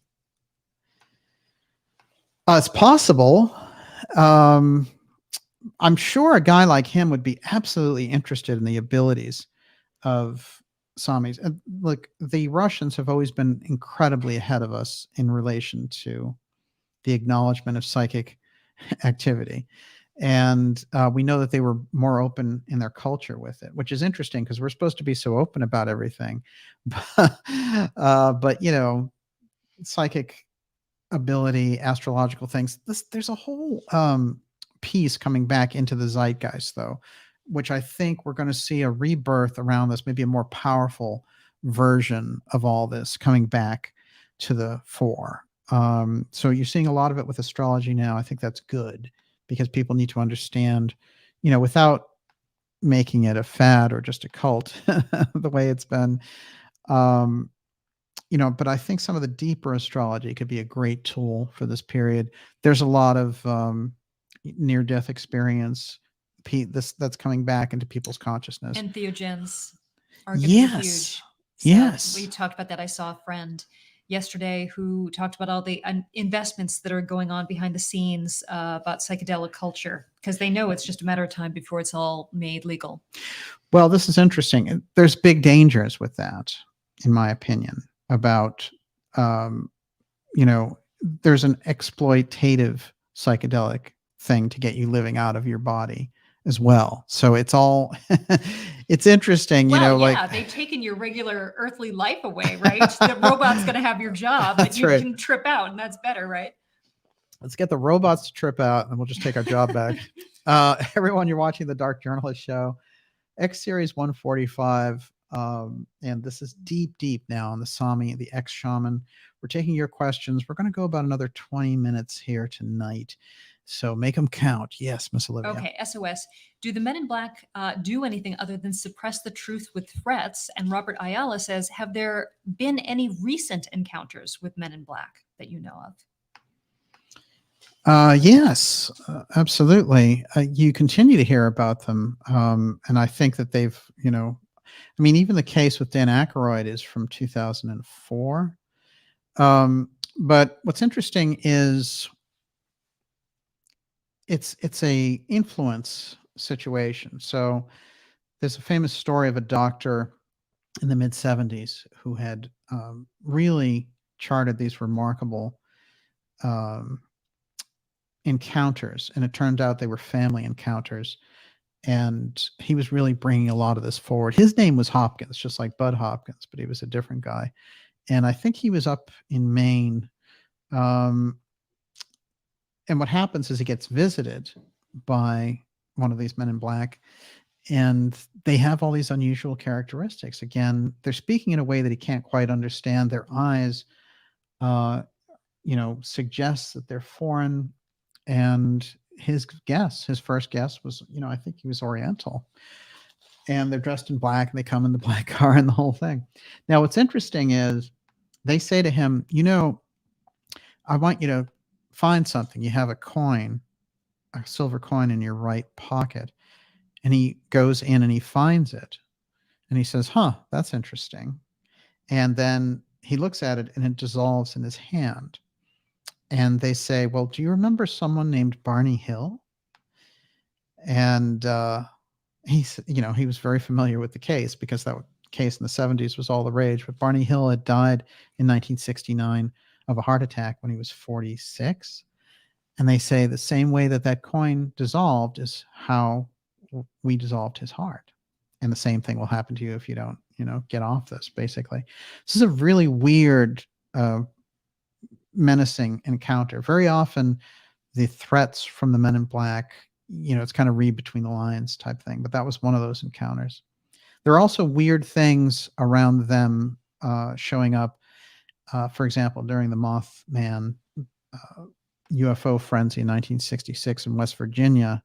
In West Virginia, you start to realize it's an unusual locale as well. You get the whole Flatwoods UFO case that takes place there. And then the Mothman thing is like a year-long adventure with tons and tons, Indrid Cold is in that story. All the UFO aspects, all the strange electricity aspects. And then you have Keel, where they made the Mothman Prophecies movie out of it. Keel is going to these different locations in West Virginia. And as he's showing up at the motel, he gets a call as soon as he gets in the motel, and they say, here's what's going on. You're going to hear about 3 UFO cases tomorrow. And it's the voice that's giving him this information is all strange and electronic. And that voice, according to Keel, predicts the assassination of Martin Luther King. So, there's something, I don't want to say interdimensional exactly, but there's something that's not what we would consider either, just in the human realm. There's some supernatural aspect that's coming in here and interacting with it. There's a famous scene that I don't think made it to the movie, but it's in the real story, where Keel gets so fed up that he takes the wire out of the wall and he throws the phone across the room and it keeps ringing even though it's unplugged. So whatever they were doing with Keel, he was on the front lines of this, which is why I think we can learn a lot about that whole take from the work that he did there. Yes. Sam R., are there any stories of the New 80s and the Skinwalkers? And Tim Houston says, didn't blue orbs zap the dogs at Skinwalker Ranch? Excellent point. Whenever I get around the New 80s, I think about Skinwalker, the genuine article, and not the thing that they try to create it. Hey, it's a weekly TV series. God damn with those weekly TV series, huh? No, I mean, the root core story of Skinwalker is very unusual. And I'll tell you, when you get around this piece, you're going to find there's incredible UFO activity in those territories where the SAMI are. I was, going through a photo study of someone who grew up in one of these villages in Finland. And she did, because it was so well known that since the 60s, basically, they'd been experiencing this. She took a series of pictures of where they showed up and all the rest of it. And, you find the more that you get into it, there's some core combination between the sightings of UFOs, orbs, and the sense of, time displacement, along with the psychic activity. Remember, parts of this episode, when I was originally constructing it, had all this Thomas Townsend Brown, but I decided, I have to do a second Brown episode. I did the original one, but I have a lot more information now. But one of the key things about Brown, if you study his life, is that, and his daughter told me this, that when he was at a prep school, and he went to the same prep school as Donald Trump, that he was there, he loved this horse and he was by the water and he saw an orb over the water that just sat there, and then it came at him full force. And when it came at him full force, he was able to see all the events coming in his own life. And he had communication from the orb that said, it's very important for you to carry on this mission of getting this kind of spiritual technology out to everyone. And when he got up, he instantly had the idea that he had to recreate the ability in a machine to do what that orb had done to him. So when we get around orbs and things, it's interesting because they operate differently than the idea of a UFO. And I think very often we think of a UFO, hey, this is Lockheed Martin buzzing around, or it's an off-world civilization visiting here. But orbs are different. Orbs seem to have something, they're associated with this apotheum effect that I've described, and they operate what they do have in common with UFOs is the same sorts of things take place, like people lose time, their car battery stops, their electronics won't work, and all the rest of it. So when we get into that, we start to see these things are deliberate crossovers, in fact. Yes. Okay, speaking about TV shows, the Synthetic Nature says the X-Files, Jose Chung from Outer Space episode. Would you like to address that? Well, it was funny. It's one of the best episodes. Yeah, it's a great episode. I think what they did with the X-Files is they took a lot of the lore. Remember, Frank Scully was one of the kind of core, he wrote the core UFO book in 1950. That's pretty early. And that was all about the Aztec UFO case. So, there's so much in the kind of deep aspect in the DNA of that show that has to do with the UFO file as it was actually developed. And, they call it the X-Files, and the whole thing around X technology and X steganography that we do on the show, it goes to that very core piece because they had used and redeveloped X steganography as a way to move this X technology through different agencies in the government. And so X, is an easy way to track how that development happens. And I think on their side, the people who control the secret technology and put it out there, the way that they can do it is they don't have to have everybody come in and, they don't have to brief 20,000 CIA agents. They can just have groups following this. The X will tell you what you need to know in relation to this project has gone into black ops. This one's related to the X technology and all the rest of it. There's a naming convention piece. One of the strangest things about all of it for me is I studied it, the steganography, to a point where I was just like, there's no way it can be a coincidence. But I had no idea originally that it had anything to do with the past. I thought it was just a 20th century invention by Vannevar Bush and others. And then if you go through the X steganography, as we've done in 150 some odd episodes, is you find it goes all, it's, the Atlantean technology piece, the Book of the Dead, all of these things have that X steganography, St. Andrew's Cross, referencing again the other side of things. So I think something like Jose Chung is interesting because they're living under different lives, and the Men in Black show up there. It's Jesse Ventura plays the Men in Black. Yeah. Oh my God, that is a trip and a half. But yeah, definitely an excellent, worthy episode. Everyone, you're watching the Dark Journalist Show, X Series 145. We have got all deep into the SAMI and the Men in Black piece, and we're going to have more for you around the SAMI shamanism and some of the incredible things that are contained in it, the world of learning with it. It comes in, in this episode in a kind of a mystical and interesting way, because we're talking about the Men in Black, and there's there's a lot of baggage there with the Men in Black. But the idea that they would exploit a psychic group that operated in the world, there's no question. I think there's a great mystery, and it's on the cutting room floor that Keel left this great discovery, and we picked it up like a great discovery. And but it comes directly out of Keel's research. And what was Keel doing?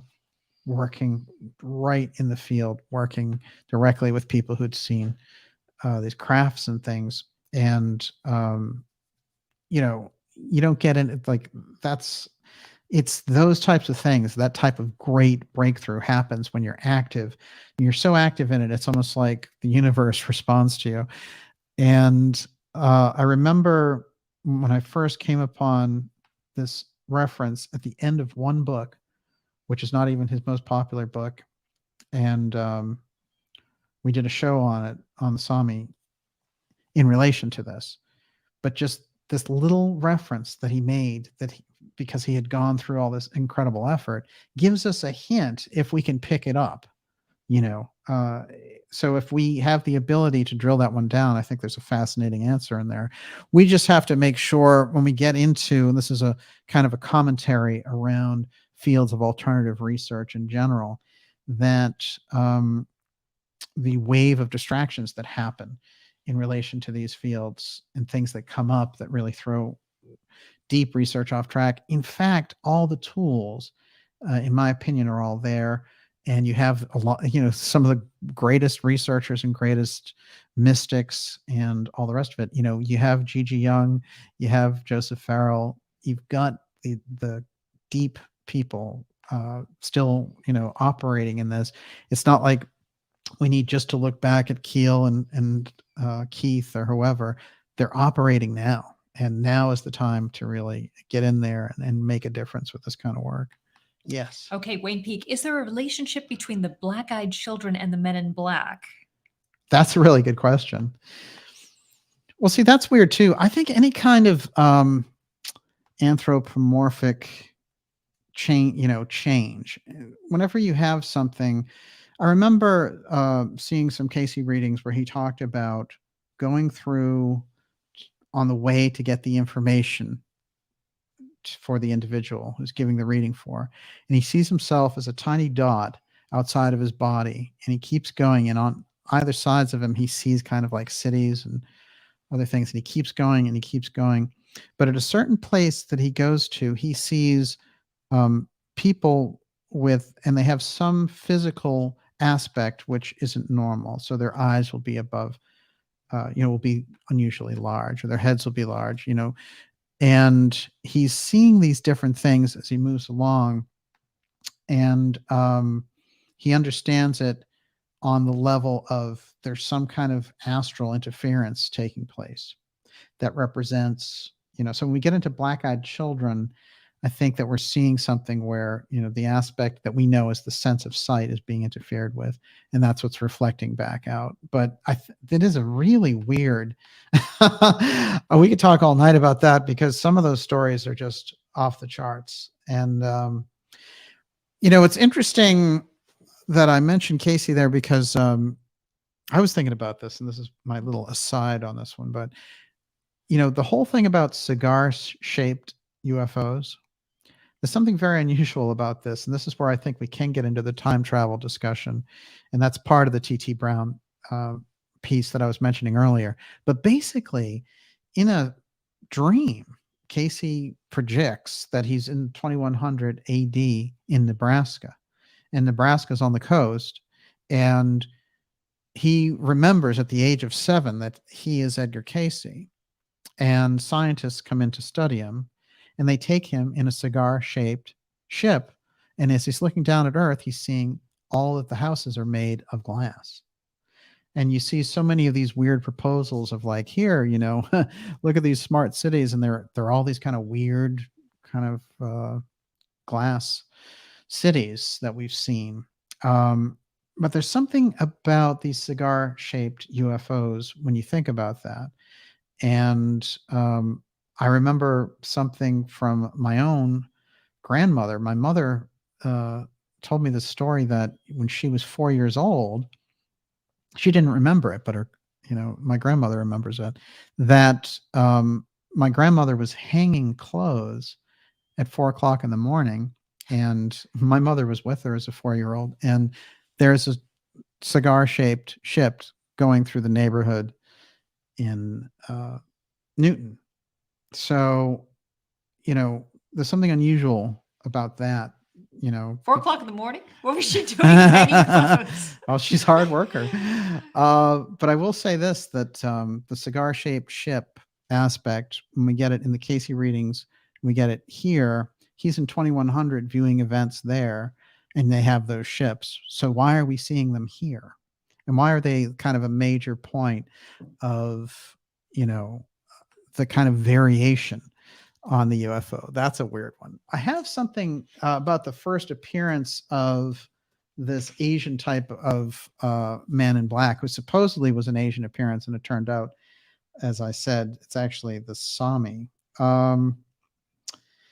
So I'm going to read that real quick here. Make sure I get that one in. Let's see.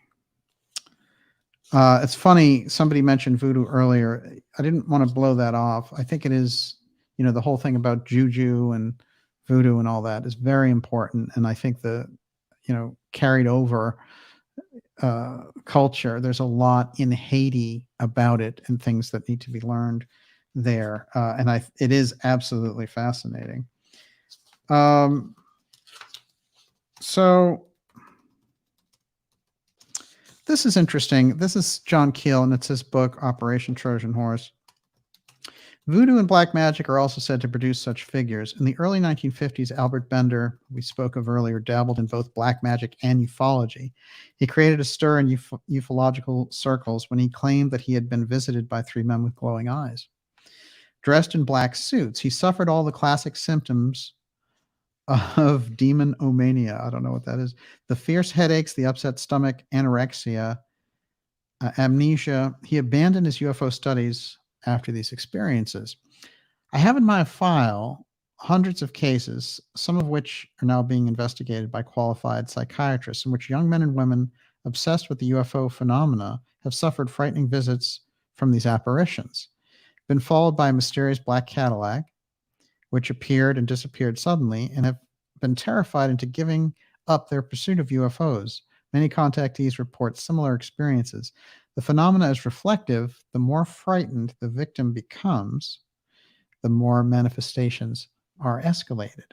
Dabbling with UFOs can be as dangerous as dabbling with black magic. The phenomena preys upon the neurotic, gullible, and immature, paranoid, schizophrenic, and even demonomania, whatever that is, can result. A mild curiosity about UFOs can turn into a destructive obsession. Isn't that interesting? Imagine the things that he saw up front. What I've always felt is almost the opposite, which is it seemed to me that the exploration of the UFO piece explained a lot of other things in society that were missing. So I think we need to bring that more of that into focus, where opening up on the UFO thing and not leaving it to the government, for example, to tell you what the UFO file is very important. And just like that kind of positive shamanism, when we're talking about the SAMI, that whole thing about them being used by these deep state groups for UFO, for utilizing this UFO aspect of suppressing the truth around it very early on. Obviously, the positive lessons to be gleaned out of that are numerous. Yes. Okay, so Alan Luna says the MIB are fourth dimensional lower astral. They can stretch themselves out so they look really tall and skinny like Slender Man. Oh, On wow. that note, MK says, when do we start talking straight? Where we are, a virtual reality. In modern terms, words, our world is biological in appearance, but quantum in nature. Oh, really? Yeah. That's Well, really true. this is the whole simulation theory. Wow, I like that a lot. But I mean, yeah. it's ancient, even though we're coming around to this understanding through technology now, and obviously through the Matrix movies. But there's no difference between that and just the Hindu understanding of Maya. Oh, I think that's really true, and it's a great realization as well. Well, you see a lot of it, and you see people getting caught up in the materialism yourself, and it's just a lot of it is that they don't take the time. They get wrapped up and they get hypnotized by the culture that they're living in. Yeah, I mean, if it is a movie that we're watching, right? You can watch a movie, especially when we used to go to the theater, and you'd forget you were watching. You got so caught up in it, right? And then you come out into the light afterwards, and you have to kind of come back into your body and into your life, right? Because you've been living vicariously for 2 hours in darkness, and everything seems so real to you. There's no difference, right? But the fact it's here for a purpose, we have to believe that we're here for a purpose. Absolutely. Right? Truer words never spoken. Now, the positive energy, good fortune projectile that the SAMI produced, that's maybe a better shot of it. That's what it looked like. And the the missionaries were freaked out by these things. They were like, oh, it's some animal manifestation of witchcraft or whatever. But this is interesting because it looks like that this was part of what was utilized by these groups to help them win militarily, and this is what they used part of the SAMI for. That is a shot of that drum again. Someone asked for it. I found it. Now, this is interesting. I want to show how the missionaries saw the shamans. Now, this is, we have to remember again that they see everything as evil that isn't direct Christianity. So their impression of the shamans, this is the guy's illustration is Reen, his name is, and he sent it to Shepherus, who was doing his study of the SAMI, and it depicted a SAMI Noidi moving through different stages of consciousness into a trance state, where he's depicted initially on the left side of the picture, preparing himself for the trance by beating the drum with the hammer. On the right, he's lying in a trance while his soul, aided by his alter ego or guardian spirit, as the Noidi begins his journey into the world of spirits. Now, I want us to take a look at this. So look what they built.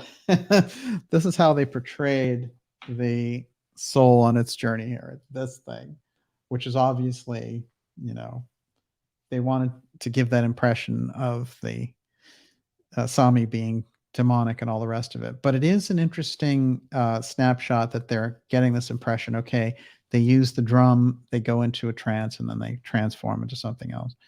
But so if we can remove the hellfire from that, we get an impression from it. This is another shot, and it's interesting because the hammer comes up very often. The hammer's used on the the very interesting drums that they have, that the shaman uses. But the hammer is also, remember, in Norse mythology, which they're right next to, but they don't associate with, interestingly enough, which is a little odd. But they also have this magic hammer piece. And so there is part of that. Yeah, I just want to mention there's no interbreeding, which is very unusual for cultures who are side by side like that. Yeah, I would say that would have to be unusual. And so here's just the Santa Claus part wrapped up in a nice bundle. Up until a few hundred years ago, the story goes, the indigenous Sami people of Lapland, a wintry region in northern Finland, dense with conifer forests, would wait in their houses on the winter solstice to be visited by shamans. These shamans would perform healing rituals using the hallucinogenic mushroom Amanita muscaria, right? And a red and white toadstool fungus that they considered holy. So holy, in fact, that the shamans dressed up like the mushrooms for their visit. Wearing large red and white suits, the shamans would arrive at the front doors of houses and attempt to enter. However, many families were snowed in, and the healers were forced to drop down the chimney. They would act as conduits between the spirit and human world, bringing gifts of introspection that could solve the family's problems.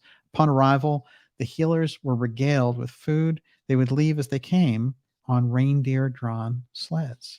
There's so much of our own Christmas imagery there, completely off the bat. I found a shot. Let's see if this camera will pick this up. This is John Keel hanging out with Jacques Vallée in the 90s. But I thought that was kind of an interesting thing. And we know Vallée has been all over the board on this, but always been hanging out there in some way, and gobbled up by TTSA more recently.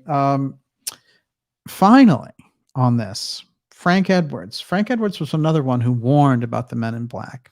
And it was his warning that he said that they seem to be bumping people off through cerebral hemorrhages who are a problem to them.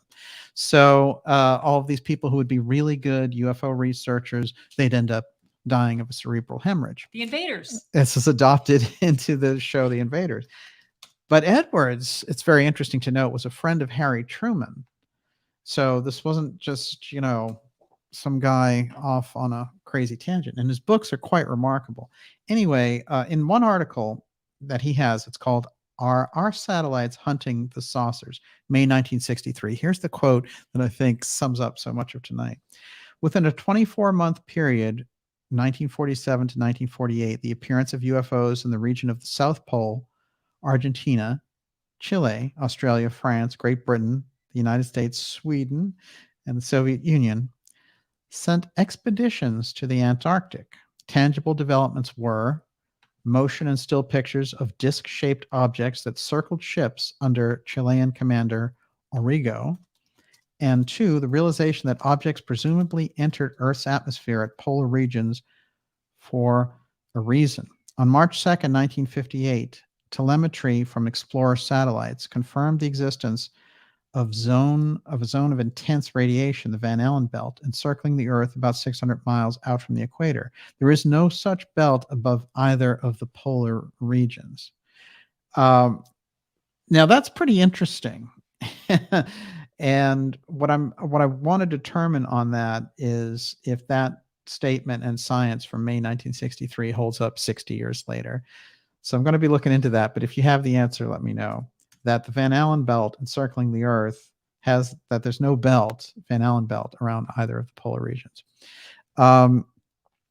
That's quite fascinating. And the other thing I want to mention there is in an episode that I did on LBJ and the UFO file, there's a whole section on Lloyd Berkner.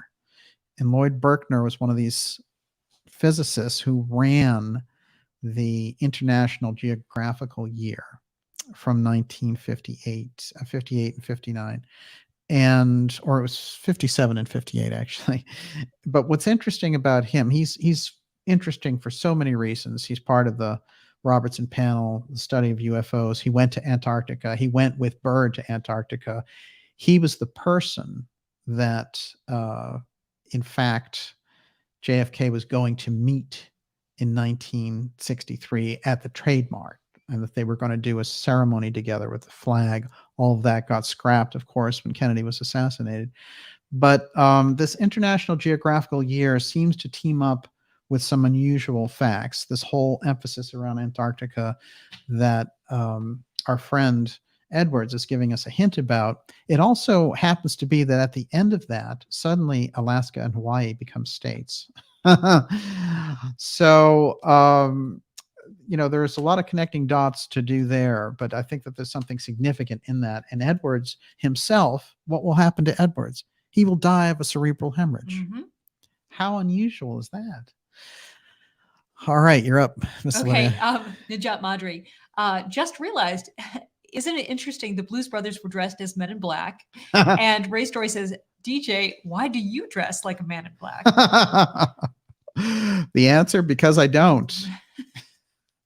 No, this is, The question is, why is everybody else dressing like you? Exactly. But what I would say is there's a lot of references there hanging out about the Men in Black, and I think beyond just movies and things like that, that there's a real mystery to unravel. And if we can get the hint of the Astral Agency being deployed on behalf of a very deep core intelligence aspect operating in protection of the UFO file, you're going to find the SAMI and the Men in Black click directly, because on the ground, the witnesses identified the SAMI individual as the Men in Black person that had showed up. But it's not just a regular SAMI that's showing up for this. It's obviously someone who is able to project themselves and do all these supernatural things. For me, that opens up a lot about what our agencies are doing, and the idea that, the CIA is operating for psychic control, for archaeological control, for, human origin story control. If you understand the Central Intelligence Agency from a deep state perspective, then you can understand them, if you are open-minded enough in these other areas, to understand their activities in those areas. And that gets into alternative energy. It gets into time displacement, UFO activity. I mean, the entire UFO file piece came under the umbrella of the Central Intelligence Agency, away from other groups like the Air Force and such. So, there's a reason the CIA is that involved on this, because it is a territory which does not lend itself to traditional explanations, and it doesn't lend itself to traditional physics, and it doesn't lend itself to our traditional origin story. I mean, the list goes on. And the groups inside of the government, their need to determine reality and the narrative around reality, makes them completely focused on giving us a false story around the UFO thing. For years, they did what? They suppressed it dramatically. Now they wanted to give us a bunch of CIA people to tell us, about, the Tic Tac is the real UFO and all this junk. And all of those news shows gobbled it up. And they were like, hey, we're transparent, honest news shows. We're covering UFOs. And my point always on this was, no, you're not. You're covering the CIA's version of the whole story. And by the way, they've had, unlimited access to this stuff for 75, 76 years. And they've repressed it this whole period and destroyed people like John Mack, who came out and try to give an honest estimation in the culture about the subject. So you can't take anything that they say for granted on this. You can't think of it as the truth at all. So, we have to get very real around that. I still see people, who are UFO researchers who are like, I'm meeting with a CIA person tomorrow and it's all about UFOs. I'm so excited. It's like, you're going to get the big snow job. Like, come on, the only place you're going to get reality around UFOs is if there's a sighting, you'll get some information, and there's a history of good researchers around it. But the CIA is not going to give you jack. All right, final 2 questions. Okay, I definitely want to throw this one. This will be the last one. Okay. Yes. David Henmuller. Are the jabs designed to destroy our spiritual antennas? Is this confirmation of Steiner's warning about technical assault on our spiritual evolution? Yes. Simply yes. Actually, yes, in caps. There's no question. And that, it's a program, right? This is also particles in the food and cloud seeding and all these types of things. So there's a wonderful gap, I think, that's filled in all of this by the work of Ilana Freeland. And Ilana does such wonderful work. She's been on the show. We'll get her back soon as well, because her remarkable book, which took me a long time, the most recent book on geoengineering, but it was worth all of it. And it's an incredible scientific overview of the subject. But fundamentally, her point was that there's a goal inside of the system to make everyone who's walking around a walking tower. Now, we're able to look at it. She proves that argument so electromagnetically, and then you start to think about it and combine it with other things, and you start to realize, there could be kind of almost a religious or pseudo-spiritual aspect in this for them when they're thinking this, because it might make them, gods in the making. And I think a lot of the problem that we face in the world generally is people playing God, whether it's DNA manipulation, clones, robots, population control, and I read pretty dramatic studies of a population control argument that was submitted in the 60s by Rand, the same ones who took the T.T. Brown technology, and that they submitted to Johnson. And what it said was basically pay people in third world countries not to breed. This was the original idea that they had. And so, we get into a lot of different areas around this, but obviously what they chose to do was to not address the crisis around population growth, and instead encourage everything over a cliff to get to a point where they could rationalize to everyone else, the population's grown too big against the environment. We need to do something. We need to play God. And, what did John Kerry say? Who could even believe this group could get together? And, he called them extraterrestrials. This was my last question. Oh, good. Okay, go for it. That's it. So what Jonathan Melling said, what did Kerry slip in about extraterrestrials? Let me tell you something about politicians. Politicians know what words not to use. So when Kerry, who's been Secretary of State, Democratic candidate for president, senator, you name it, from Massachusetts, when he goes up there and says we're extraterrestrial, and right after saying how exceptional the people in this room are, it's a very, very strange thing to say. So somewhere in the back of his mind, he's thinking through some process, probably some DNA engineering process that they have, some AI process, that somehow there'll be a higher form of human life that's better for the planet, and this is they've already made the leap. Yes, right. Exactly, like Klaus Schwab. God, if that's what the future is, who would want any part of it? But here's an interesting thing when I look at all that, to really kind of bring this whole argument around. I want to say this in relation to the environmental thing, because over and over again, it comes up and people just say, well, it's a fraud or whatever. No, I think that they have, that is the corporations and the government, with nuclear tests and, with incredible fracking and all that stuff, have done damage to the environment. And I think that they should be the ones to pay for it. I don't want to run away from the idea that there's damage to the environment, or say, hey, there isn't anything going on here. No, there is. And I think a lot of it comes from these billionaires and their corporations, and they've made all the money, and that's the way that they've devised the pyramid. Well, that's fine, but you're not going to have everyone as your carbon slave because you guys destroyed the environment. So, you're going to have to give up some of that wealth pie. And for me, if the conversation goes there, these guys will shut up about the environment, but the truth is that we need to have an inspired attitude towards the environment and creating an incredible environment, and not just decimating nature with corporations as we've done for years and years. And these guys who've done the main decimating, they're now saying, we're so exceptional, we're extraterrestrial. I mean, come on, John Kerry was at the UN demanding that the United States go into Syria because they crossed a red line using chemical weapons, which they hadn't. So, so much for being exceptional, John. All right, last one, Miss Olivia. That was it. Excellent. Fantastic. Well, we're right on time. So a couple of quick things to wrap this whole shebang up.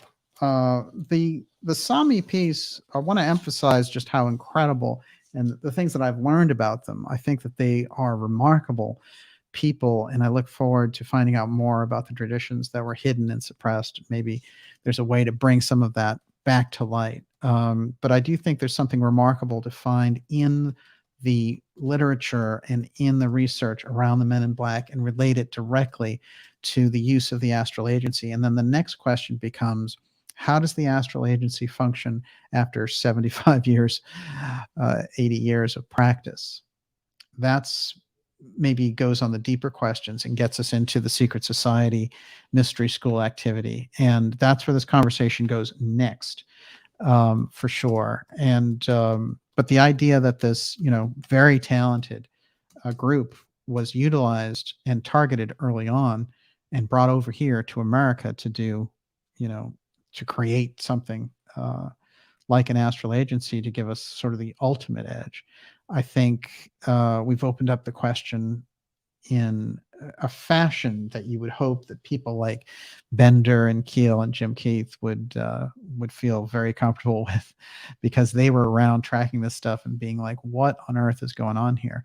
So for me, I see this Astral Agency as a direct extension, and the fact that it's around the UFO file over and over again. I point out the aspect in relation to the UFO file that is supernatural, because you have to deal with that up front. When people are running around and they're like, we've got G-force things and, all this nonsense. And Jeremy Corbell is like, look, I have a picture of an orb over Iraq from 10 years ago. That whole way of doing discovery is nothing. That's all media hype plant. That's the marketing op on that side. And then the TTSA stuff was the intel, the Elizondo thing. And those people, I expect that whole thing to regroup with a better message. But, people like Elizondo and Nolan crashed it. I think they're still trying with Nolan. What's weird is someone kept sending me these things that when they typed in Dark Journalist, they'd get one thing of Dark Journalist and then all of these Nolan interviews underneath. So, right, that's the thumbnail that I get. Yeah, that's fantastic. All right, so I'm going to do some shout outs here. Wait, I've got a bunch of people. Oh, yes. Okay. Yes, beautiful. Les Scott, Erica Swenson Elliott, Clifton, I'm never going to pronounce this right, Hrodulfer, Robert Mearns, Sun Hero, Bari, Bill Mayo, Eurythmia's Fun, Karen Carpenter, Shell Shock, Occult Fan, Jim McMurphy 321, Sarah Lavender, Bob Bindert, Neurosurgery Highland, Wait a Minute 72, Kelly Ross, Velasta FF, Jennifer Walters, Infinitum Neo, YouTuber 427, Brian Berner, Johnny Ricardo Bown, Bonnie Davis, Floor A, Dude Abides, and Ghost Malone. Thank you so much. Fantastic. We really appreciate your support, and it allows us to go deep and do these reports for you and to all our subscribers as well. Great thank you for helping us and giving us that extra inspiration to move forward with the work that we're doing. We'll be back with you next Friday, and we have some special interviews coming up So just buckle up, because some fantastic episodes coming up. And then, of course, in March, the 5th year anniversary of the X series with a big 2-parter. And you won't believe it, just off the charts. But also some of your favorites coming up next month. All right, a couple of quick shout outs to everyone out there. Amarillo Gun Runners. Modwiz, hey, there it is. Wait, connecting Tesla to Armon is so wrong. That's slop the hogs kind of stuff. Yeah, I agree 100%. I would think that Tesla was doing exactly the opposite of Aramonic activity. And so whoever was suggesting that one, no way. Deborah Sloan, Don Neway, of course. Gotcha. Catherine Harris, look up Buttercup. I like it. Thank you both lots and lots, says Alan Luna. Alan Luna. Thank you, sir. Joan Q Public. Fantastic. Wow. Hey, this thing is going nuts. Oh, I wanted to mention that when I was doing the, when I was doing the research on this, on the technology side, I had a Carrie Cassidy moment where everything, all the technology was just flipping out, and it kept every reference that I had. It wrote down journalist and took out dark. It was really strange. And then there were a number of odd things. And also when I entered my password, when I was working today, when I came in, my password went in and went out. So, it would show up and then it would backtrack itself. It was the most unusual thing. So there was a lot of weird stuff whenever I got around the SAMI thing. So as far as, the Men in Black go, listen, I'm sure that was their little joke. But I had a good time. But you can handle it. Exactly. Corky Goss, Jimmy Lyle Kennemer. Let's see, Space Ghost. Right. The Jot, it was very strange, let me tell you. And it all had to do with text. So there was something strange going on. John the Wandering Fool, cool shows. I got glitches tonight too. Yeah, isn't that interesting? I wonder if there were more than one. Rock and Roll, Undestroyer. Hey, you're predicting a show that's coming up. Love when I can catch you live. Oh, that reminds me. Thank you for the rock and roll thing. Are you ready? Is the Elvis thing? I did.